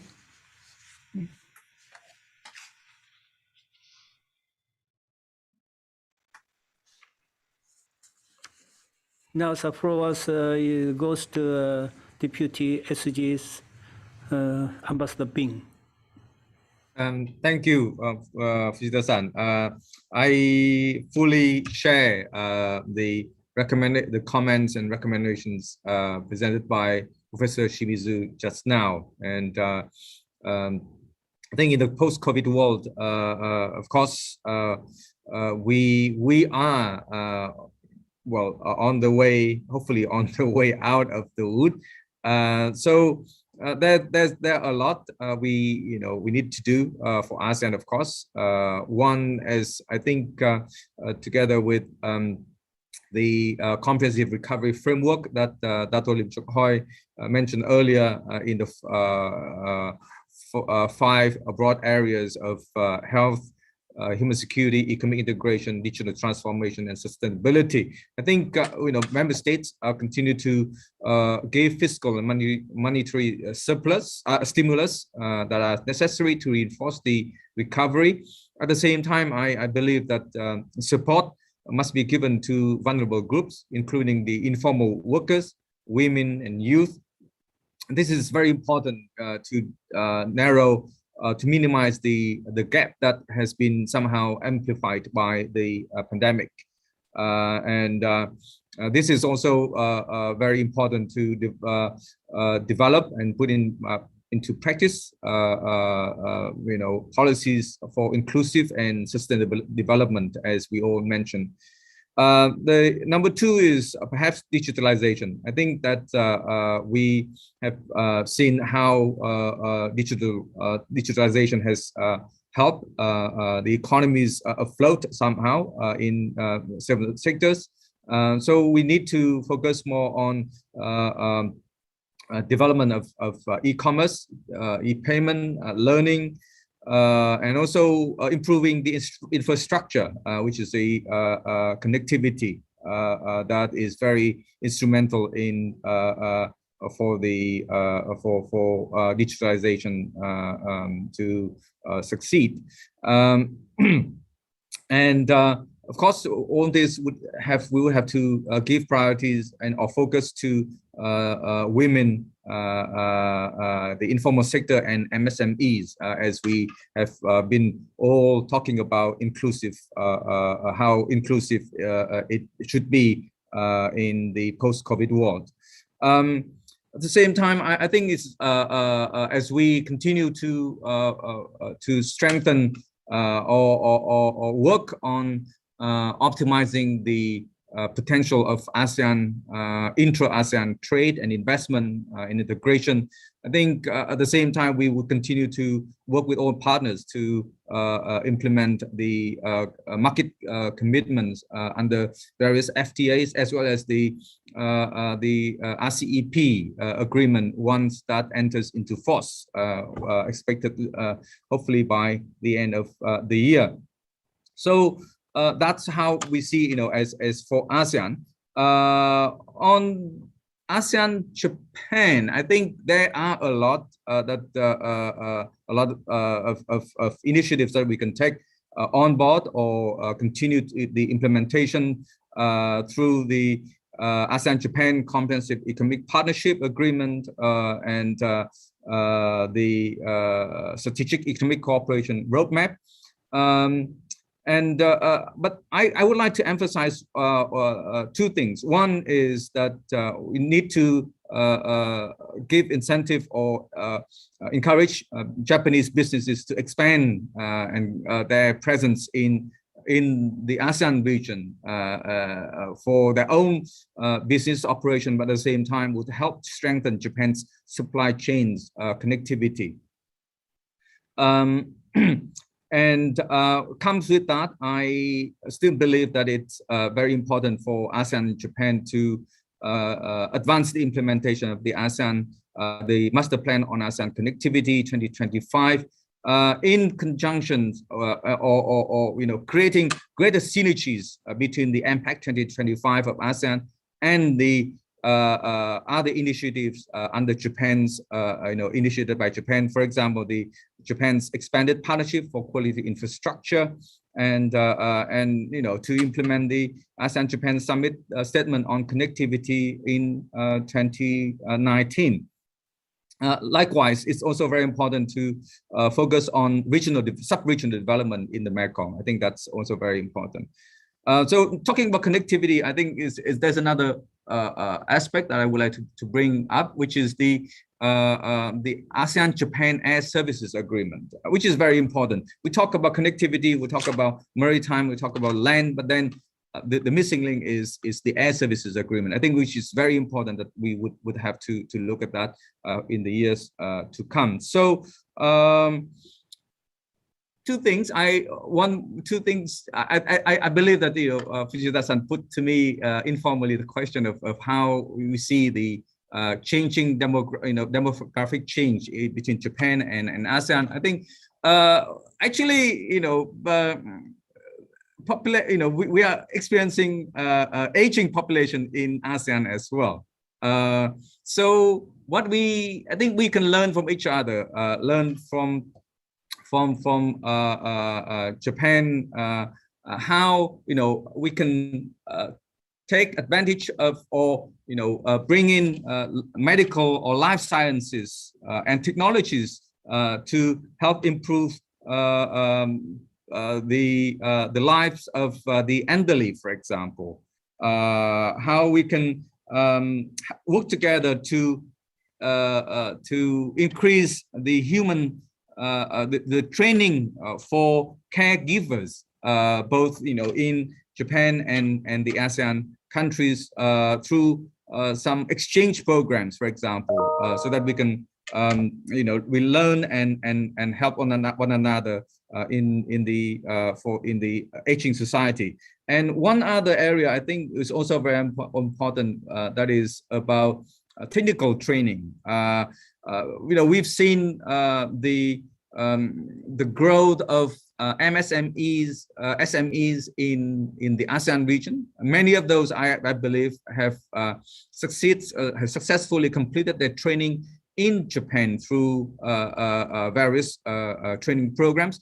They have learned, they have helped businesses, companies in Japan, and they have returned and developed their own businesses, which again would linked with Japan's supply chain. So I think this is very important. Technical training should maybe continue. It's not just to address this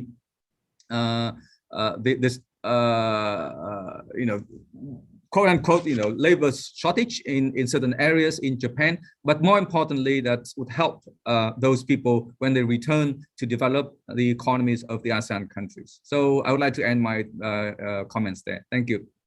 Thank you very much, Deputy Secretary General, Mr. Beans. Thank you very much again. Because we don't have time, so I cannot summarize each of your interventions. But let me say as follows.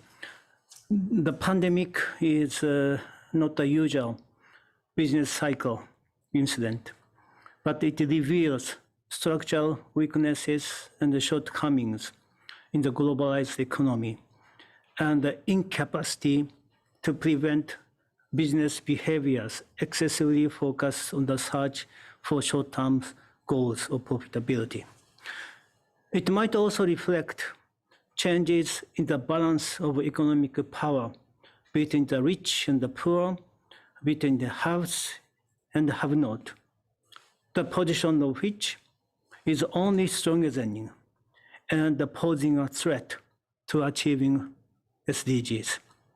However, at the same time, our panelists provided the solution to harness globalization for sustainable development.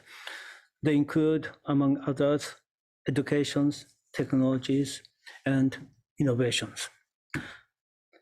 Again, because of interest of times, I have to apologize to cut the Q&A sessions. And let me thank to the panelists. And the times has come to end to the panel discussion. I'd like to express my deepest appreciation to Professor Maskin, who could stay even until late in the east coast of the United States, and the Deputy SG's Beans of Aseans, who is in charge of community and corporate affairs, who also stayed with us from the beginning to the end, and the Secretary Aldaba, Professor Takamura, and Professor Shimizu. Thank you very much for your contributions. Now I conclude the panel discussion and hand the floor over to MC. Thank you very much. Thank you very much, Secretary General Fujita. Now we'll have the final screenshot. Take one. 1, 2, 3. Take two. 1, 2, 3.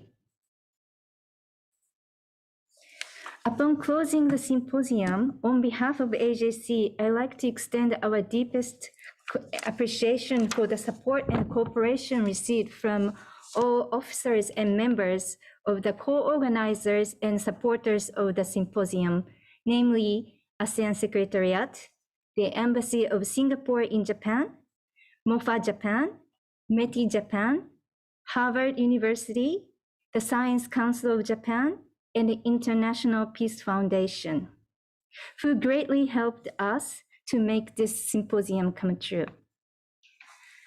Distinguished guests and participants, thank you very much for your participation. We hope that this symposium was productive and served your purpose.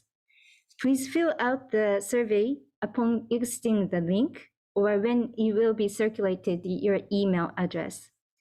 We look forward to your participation again in our future programs, especially at the next webinar with Keidanren, Japan Business Federation, coming up on Monday next week at 3 p.m. Japan Standard Time. AJC especially encourages ASEAN colleagues and friends to participate in this webinar. Thank you very much, and please have a nice day. Thank you very much. Thank you very much indeed. Thank you. Fujita-san, all the best to you. Thank you so much. Good to see you. All the best. Thank you, Professor Takamura. Okay. Thank you very much indeed. Okay. Yeah, thank you. Thank you very much. Thank you. See you again.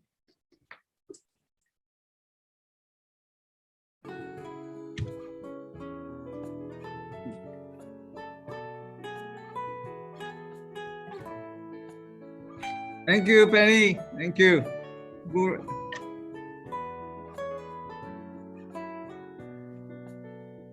You look like a superstar.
藤田先生、どうもありがとうございました。失礼します。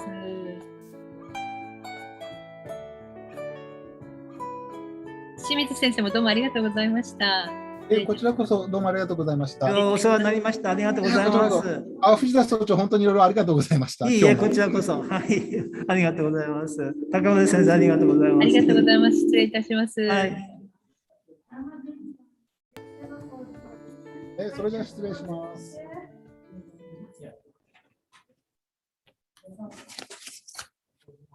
さ、技術的なあれで思ったらどのくらいロスしちゃった？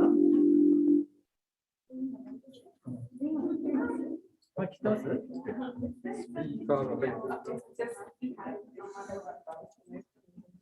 ？You sit down, right? Yeah, the judges.